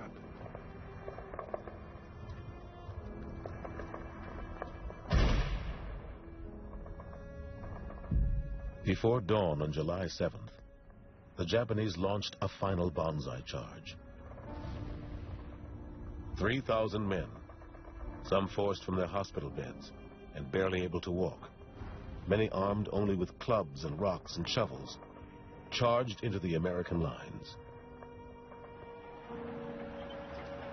Bulldozers buried all but a handful of them the next morning.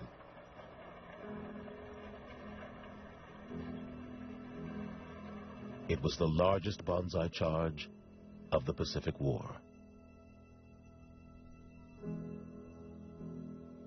We thought of the Japanese as mysteriously unlike us.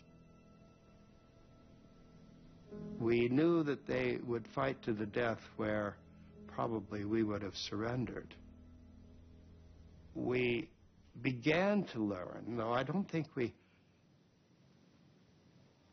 gathered a lot of information about the prison camps, but we had some. And we knew that they were capable of cruelty and sadism in a way that we hoped our people weren't. Though I've never been quite sure what Americans would do in exactly the same situation.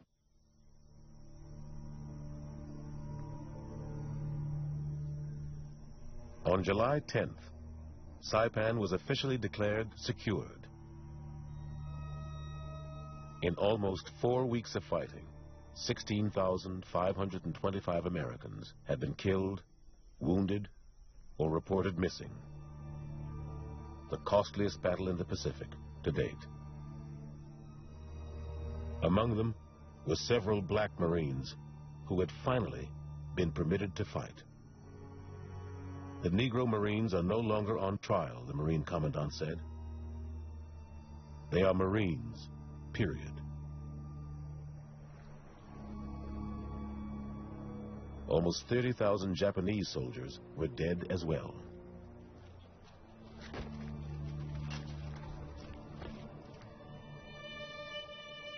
In the final days of the battle, some 4,000 terrified Japanese civilians, mostly women and children, had fled to the island's northern tip, a high plateau called Marpy Point. Their government had convinced many of them that it was their duty to kill themselves rather than fall into the hands of the cruel Americans. And the handful of Japanese soldiers who had survived were prepared to shoot them if they hesitated. Some Marines risked their lives to halt the madness.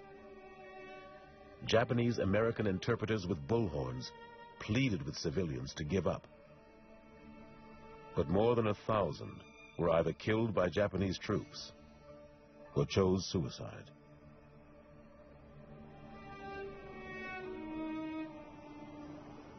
When we got down to the end of the island, they were jumping off the cliff at Murphy Point.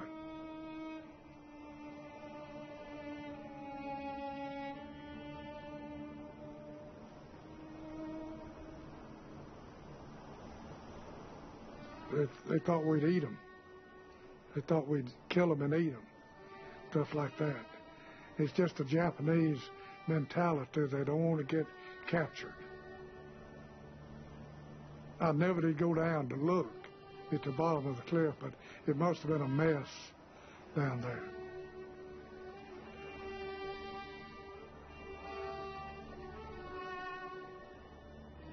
A few Japanese soldiers decided to swim out to sea rather than surrender. So we decided, well, they're going to die anyway, we might as well shoot them. So we sat up there and shooting them at them. We'd hit slugs hitting around them, and sometimes somebody'd hit one. But it was a long shot, trying to hit their head.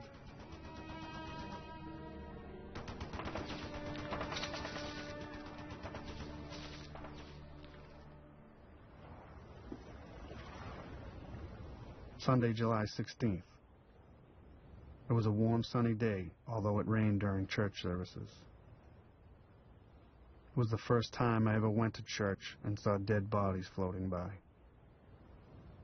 It is nothing to see men, women, and children floating. There must be thousands of Japs in the waters near Saipan. The ships just run over them.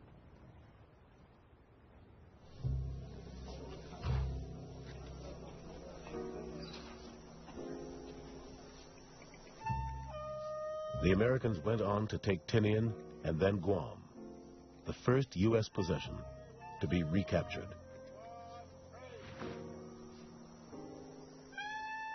The fall of the Marianas and the damage done to the Japanese fleet in the Philippine Sea forced Hideki Tojo to resign as the Japanese premier.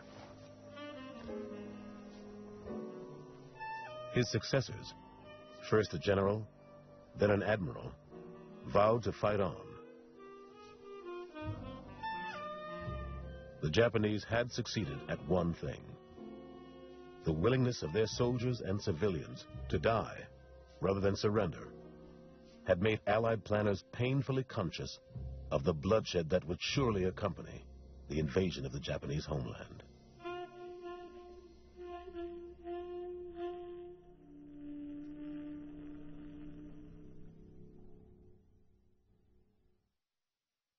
The first man I killed. I was then a sergeant. I was leading a little patrol, and I happened to glance up at the next hill, and I saw this German. And so I signaled the men, and they all quieted down, and I said, "That's mine." And I very deliberately got my rifle and set the sights, got the wind, and just squeezed the trigger and bang. You would think that at that moment, after killing a human being, you would feel a little remorseful. I felt pleasure. And the men applauded. "You were terrific, Dad." That was the early times in the war. And we were taught to kill the enemy. He was not a good person, he's an evil person, so you felt you had accomplished something. Before I became a soldier, I sang in a choir. I was a Sunday school teacher. "Thou shalt not kill" was real to me. And here I was, killing someone and not feeling remorseful.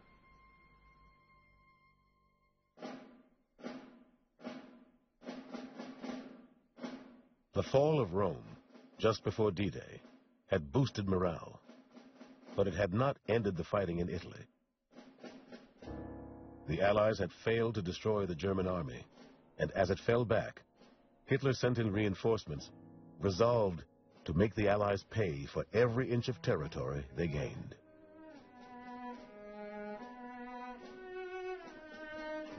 Among the Americans in closest pursuit were the Japanese-American men of the 442nd Regimental Combat Team, fresh from training and eager to demonstrate their loyalty to the government that had forced so many of them and their families into internment camps. It had not been easy to persuade the military to give them that chance. Eisenhower's staff had initially rejected the idea of Japanese-American troops. But General Mark Clark, commander of the 5th Army in Italy, had said that he would take anybody that will fight. The 442nd would find themselves fighting alongside the battle-tested 100th Infantry Battalion, made up mostly of Japanese Americans from Hawaii, who had been in Italy for months. They had fought so bravely and lost so many men that they came to be called the Purple Heart Battalion.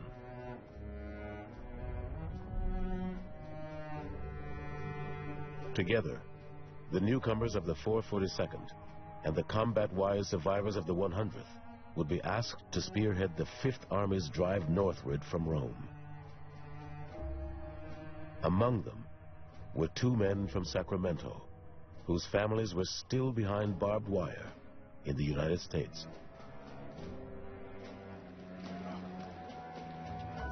It was the last campfire gathering we had before we went under fire, and our company commander stood up in front of us, Japanese Americans, and he says that we're going under fire, and as the very first one of you guys that turns your tail and run the other way says, "I'm going to shoot you."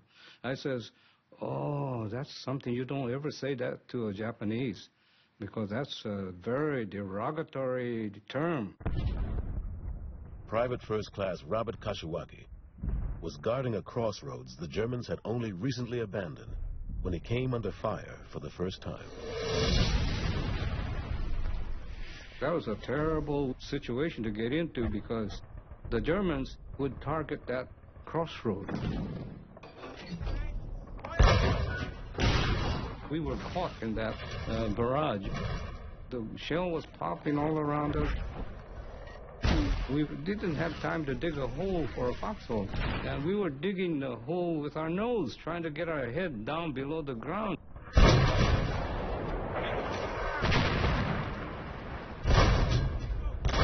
The white captain, who had insulted the men of the 442nd, was no longer with them.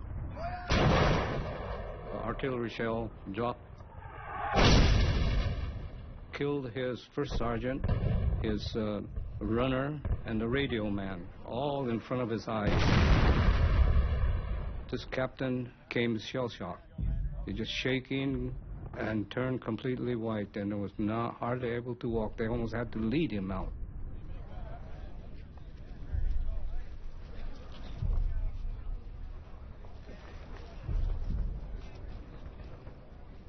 Because of our action, there were 2 Germans, young men,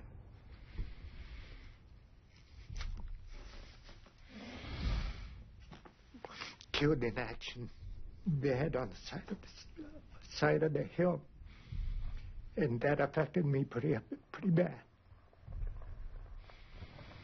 because they were 19 years of age about. They were the same age as me. And I thought to myself, gee, if this was stateside, we could have been going to school together, you know. That was my first bad experience of the war, you know, to see an enemy dead, still recognizing their youth and that this shouldn't be happening. And so that hurted me.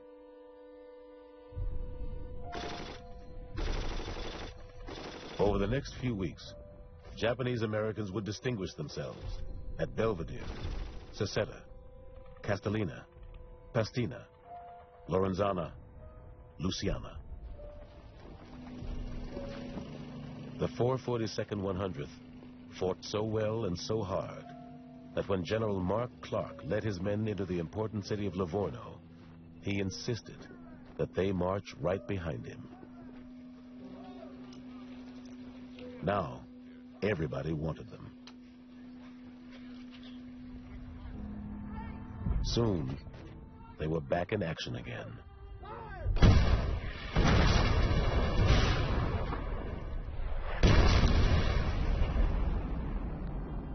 Sergeant Daniel Inouye from Honolulu, Hawaii, was in Company E, 2nd Battalion. This one experience was so bad that I had to see the chaplain. We had just attacked a farmhouse, and I ran up there, and sure enough, there were 3 Germans, 2 dead and 1 alive. He was leaning against the wall, and he spoke in German, and I don't speak German, and he was saying, "Kamerad, Kamerad," and he had his hand up there to surrender. Then all of a sudden, he stuck his hand into his jacket. And the only conclusion I could reach instantaneously was that he was going for a gun. So almost instinctively, I reacted, and I hit his face with the butt of my rifle. And his hand flew out, and in his hand was a bunch of photographs. He wanted to show me pictures of his wife and his children.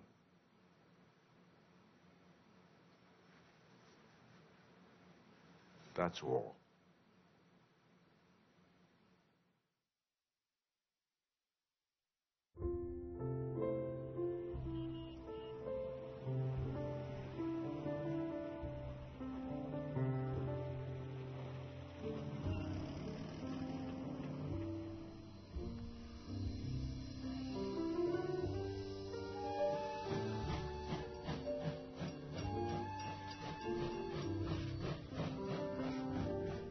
During the war, it was hard to keep track of your loved ones.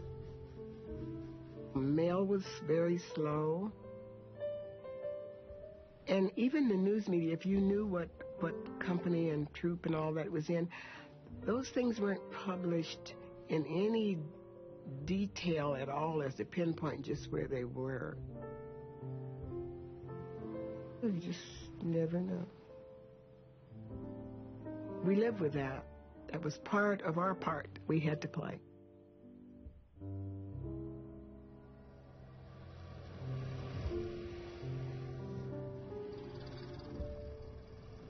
Laverne, Minnesota, July 20th, 1944. Somehow, the gossip grapevine had heard that there was a telegram coming through after 6 p.m. last Friday for Mr. and Mrs. Ray Lester of Magnolia. Ray Lester heard about it, and his heart was heavy. He started walking down the street. On the way, he met Scotty Dewar, the depot agent. "Which one is it?" asked Lester, because there were 4 boys to worry about in that family. After being told, he went sorrowfully home to break the news to his wife. And it was a gracious gesture that was made at the dance in Magnolia that night. When the crowd heard the news, the dance was halted immediately, out of respect to the memory of that fighting Marine who died on Saipan. Al McIntosh, Rock County Star-Herald.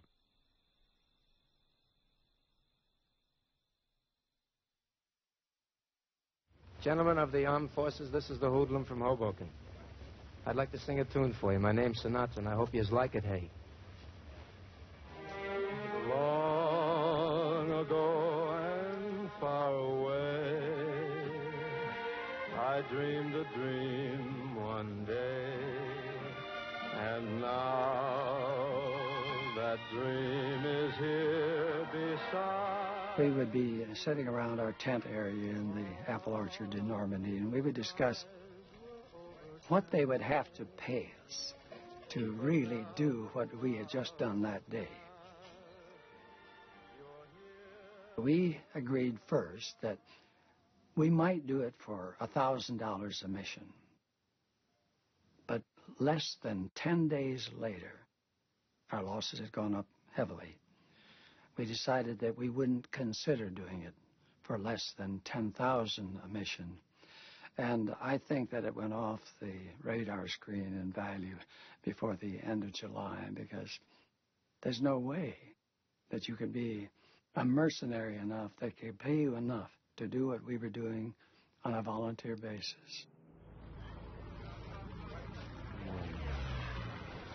In the weeks after D-Day, American pilots, including Quentin Allenson, continued to fly their missions over the fields and hedgerows of Normandy every day, trying to focus on the help they were giving to the men on the ground, and to avoid thinking too hard about the losses in their own ranks.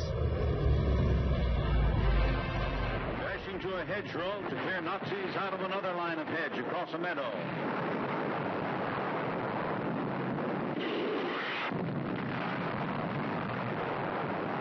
The enemy positions blasted and the Germans occupying it have enough. So out comes the white flag of surrender.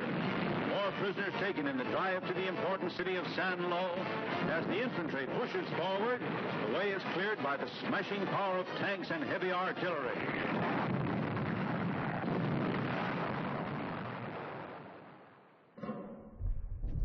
On July 18th, San Lo, or what was left of it after 6 weeks of Allied bombing, fell to the Americans.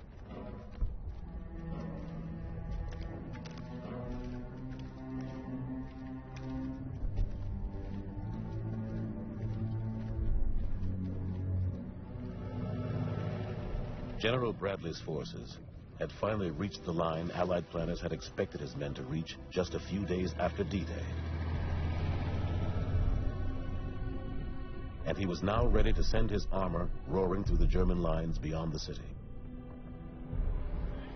But first, Allied warplanes were called in to blast an opening.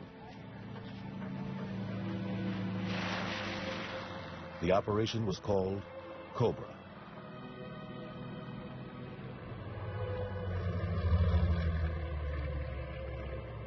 The correspondent, Ernie Pyle, was down below, watching from a battered French farmhouse, with officers from the 4th Infantry Division.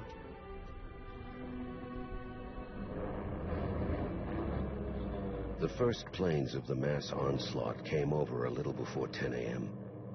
They were the fighters and dive bombers. We stood in the barnyard of a French farm and watched them barrel nearly straight down out of the sky. And then a new sound gradually droned into our ears. A sound deep, all-encompassing, with no notes in it. Just a gigantic, faraway surge of doom-like sound. It was the heavies, coming on with a terrible slowness in flights of 12, 3 flights to a group, and in groups stretched out across the sky. I thought it would never end. And then the bombs came. They began up ahead as the crackle of popcorn, and almost instantly swelled into a monstrous fury of noise that seemed surely to destroy all the world around us.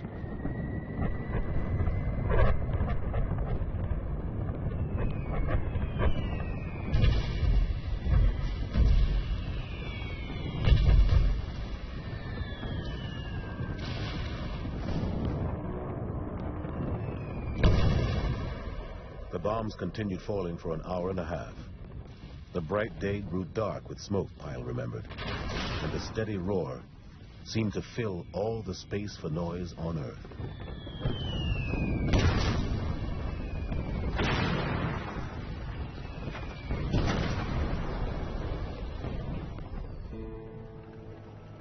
Two days later, on July 27th, the First Army poured through the newly opened gap in the German lines, out into the countryside, beyond the hedgerows. For weeks, the Americans on the ground had felt fortunate to gain 1,000 yards a day. Soon they would be covering up to 40 miles in the same amount of time.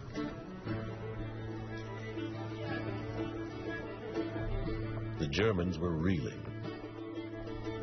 On August 7th, the Americans stopped a counterattack cold at Mortain, and after 5 days of battle, forced the Germans to retreat. Then, on August 15th, in the south of France, American and Free French forces landed, fanned out in all directions, and began driving northward. The following day, Hitler reluctantly agreed to pull his battered 7th Army out of Normandy. It began a desperate retreat toward Germany. The Allies caught them near the town of Falaise.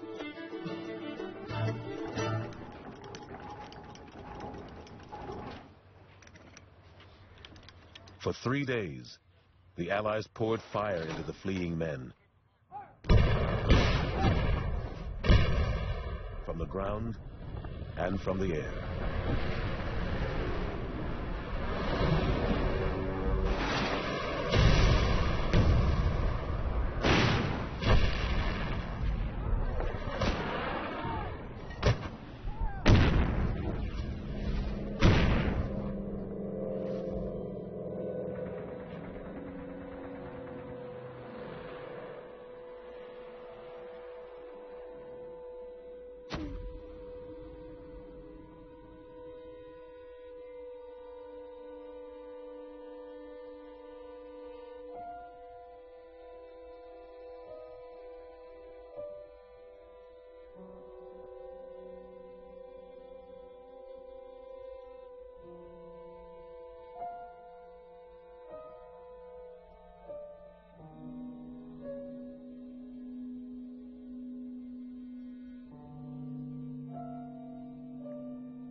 80,000 Germans ran the terrible gauntlet. At least 10,000 died. So many that the pilots of the Allied spotter planes, hundreds of feet above the battlefield, were nauseated by the stench. So many that after the shooting had stopped, General Eisenhower remembered, it was literally possible to walk for hundreds of yards at a time, stepping on nothing but dead and decaying flesh.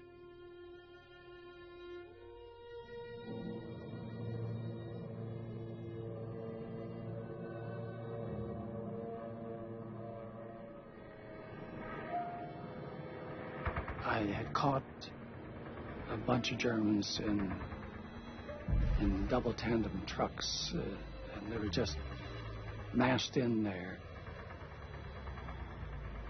There was so much firing into that, and I was the only one that was firing. My wingman, his guns had been jammed, and the effect on me was that my right hand quit working.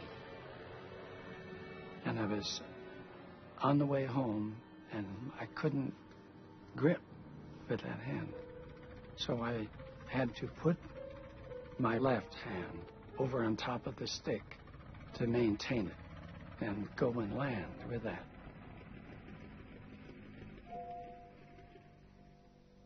When I'd had these nightmares in years after the war, many years after the war, if it was one relating to that mission or missions like that, when I'd get up in the morning, go out to the kitchen, Jackie would be there, and she would have had coffee made. And she could tell when I walked in that my right hand wasn't functioning right. She'd pour a cup of coffee, not say a word. She'd hand it to my left hand. Never a word said. We just went on.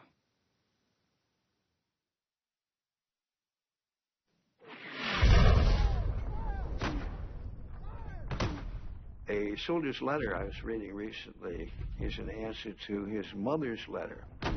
He was fighting in Europe somewhere, and his mother was very frightened that he was going to be killed. And she wrote him and said, "Be careful, for God's sake, be careful."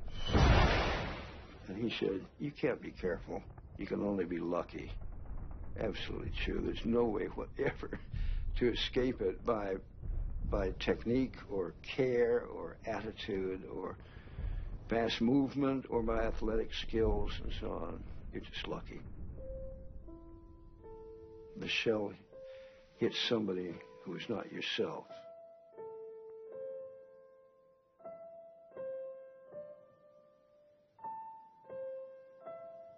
We lived in constant fear of the telegrams. Each day we would read the lists in the newspaper to see if we could identify any of the names that were there. We just never knew when we'd lose someone that we loved.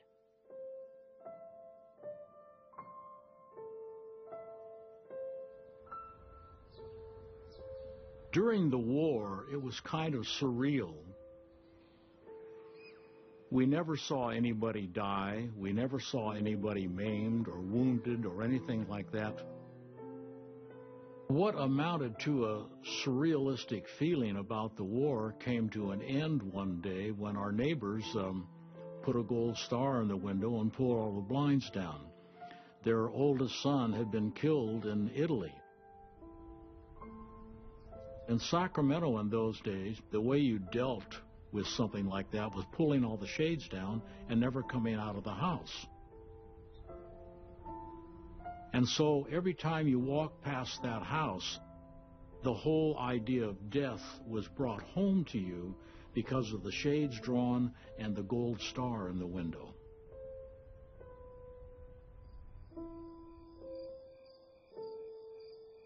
Since D-Day, telegrams from the War Department had been arriving on doorsteps all across America at a rate inconceivable just a year earlier.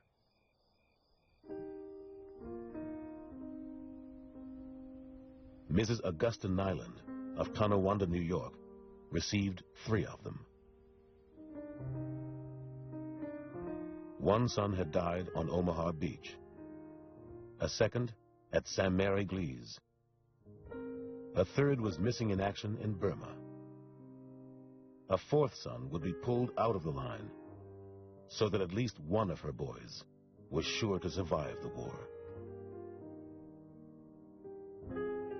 28 men from the tiny town of Bedford, Virginia, had landed on Omaha Beach. 19 of them died.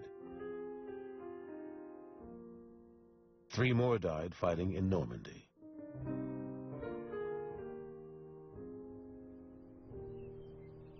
Private First Class James Donahue and Staff Sergeant Frederick Smith, specially trained Army Rangers, were lost on June 6th.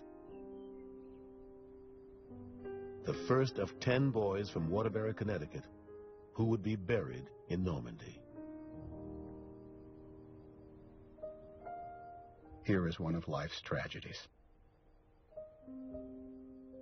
Mrs. Henry Smoke went over to Sioux Falls with her youngest boy, Harold, 17.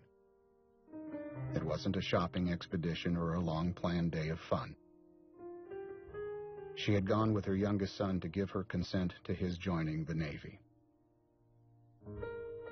She didn't know that while she was there, a telegram had come to her home in Laverne,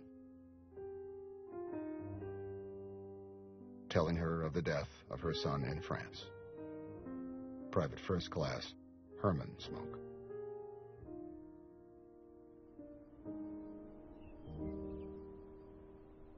Herman Smoke had died 4 days after D-Day, the first Rock County death on European soil.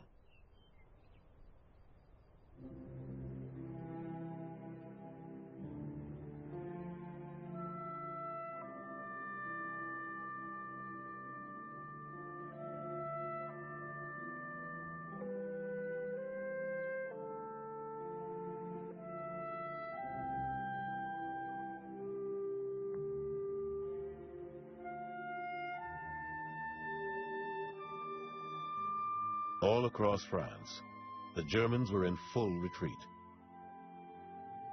Since D-Day, they had lost some 240,000 men. Another 200,000 had surrendered.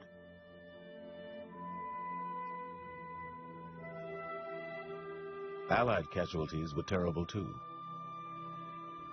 256,000 soldiers and airmen had been killed, wounded, captured, or reported as missing in action.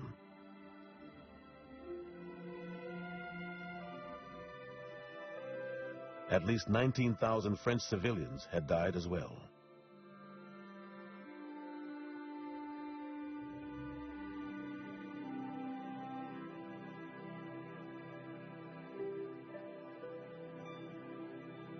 Countless French villages had been pounded into dust.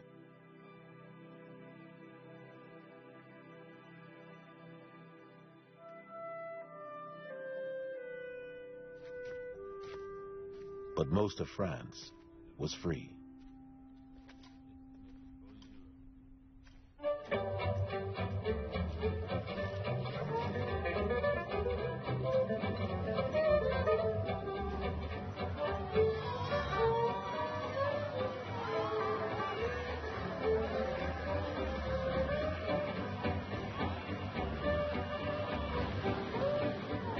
On August 25th, 1944, after 4 years of Nazi occupation, Paris, the city of light, was liberated.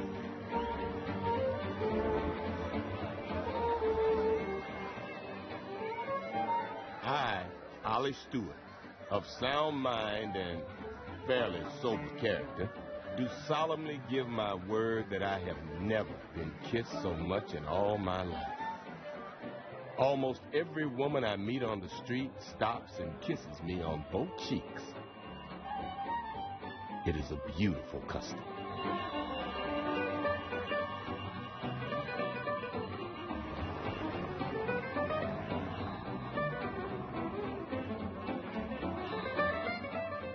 We were flying a mission near Paris And as I pulled off my strafing run and I turned back over the city, and as I looked down, there were just thousands of people jamming the streets of the Champs-Élysées and around the Eiffel Tower and the Arc de Triomphe.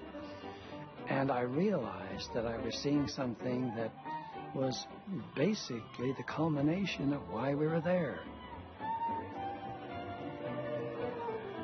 We are winning this war. The good guys are going to come out ahead.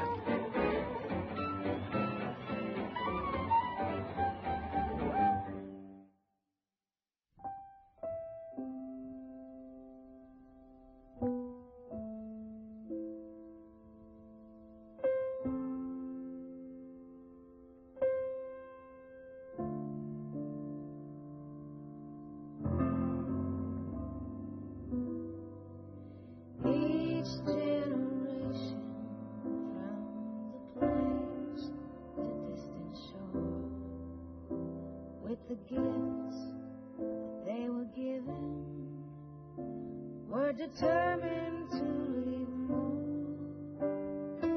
Battles fought together, acts of conscience fought alone. These are the seeds from which America has grown. Let them say I was one who believed in sharing the blessings that I received. Let me know in my heart when my day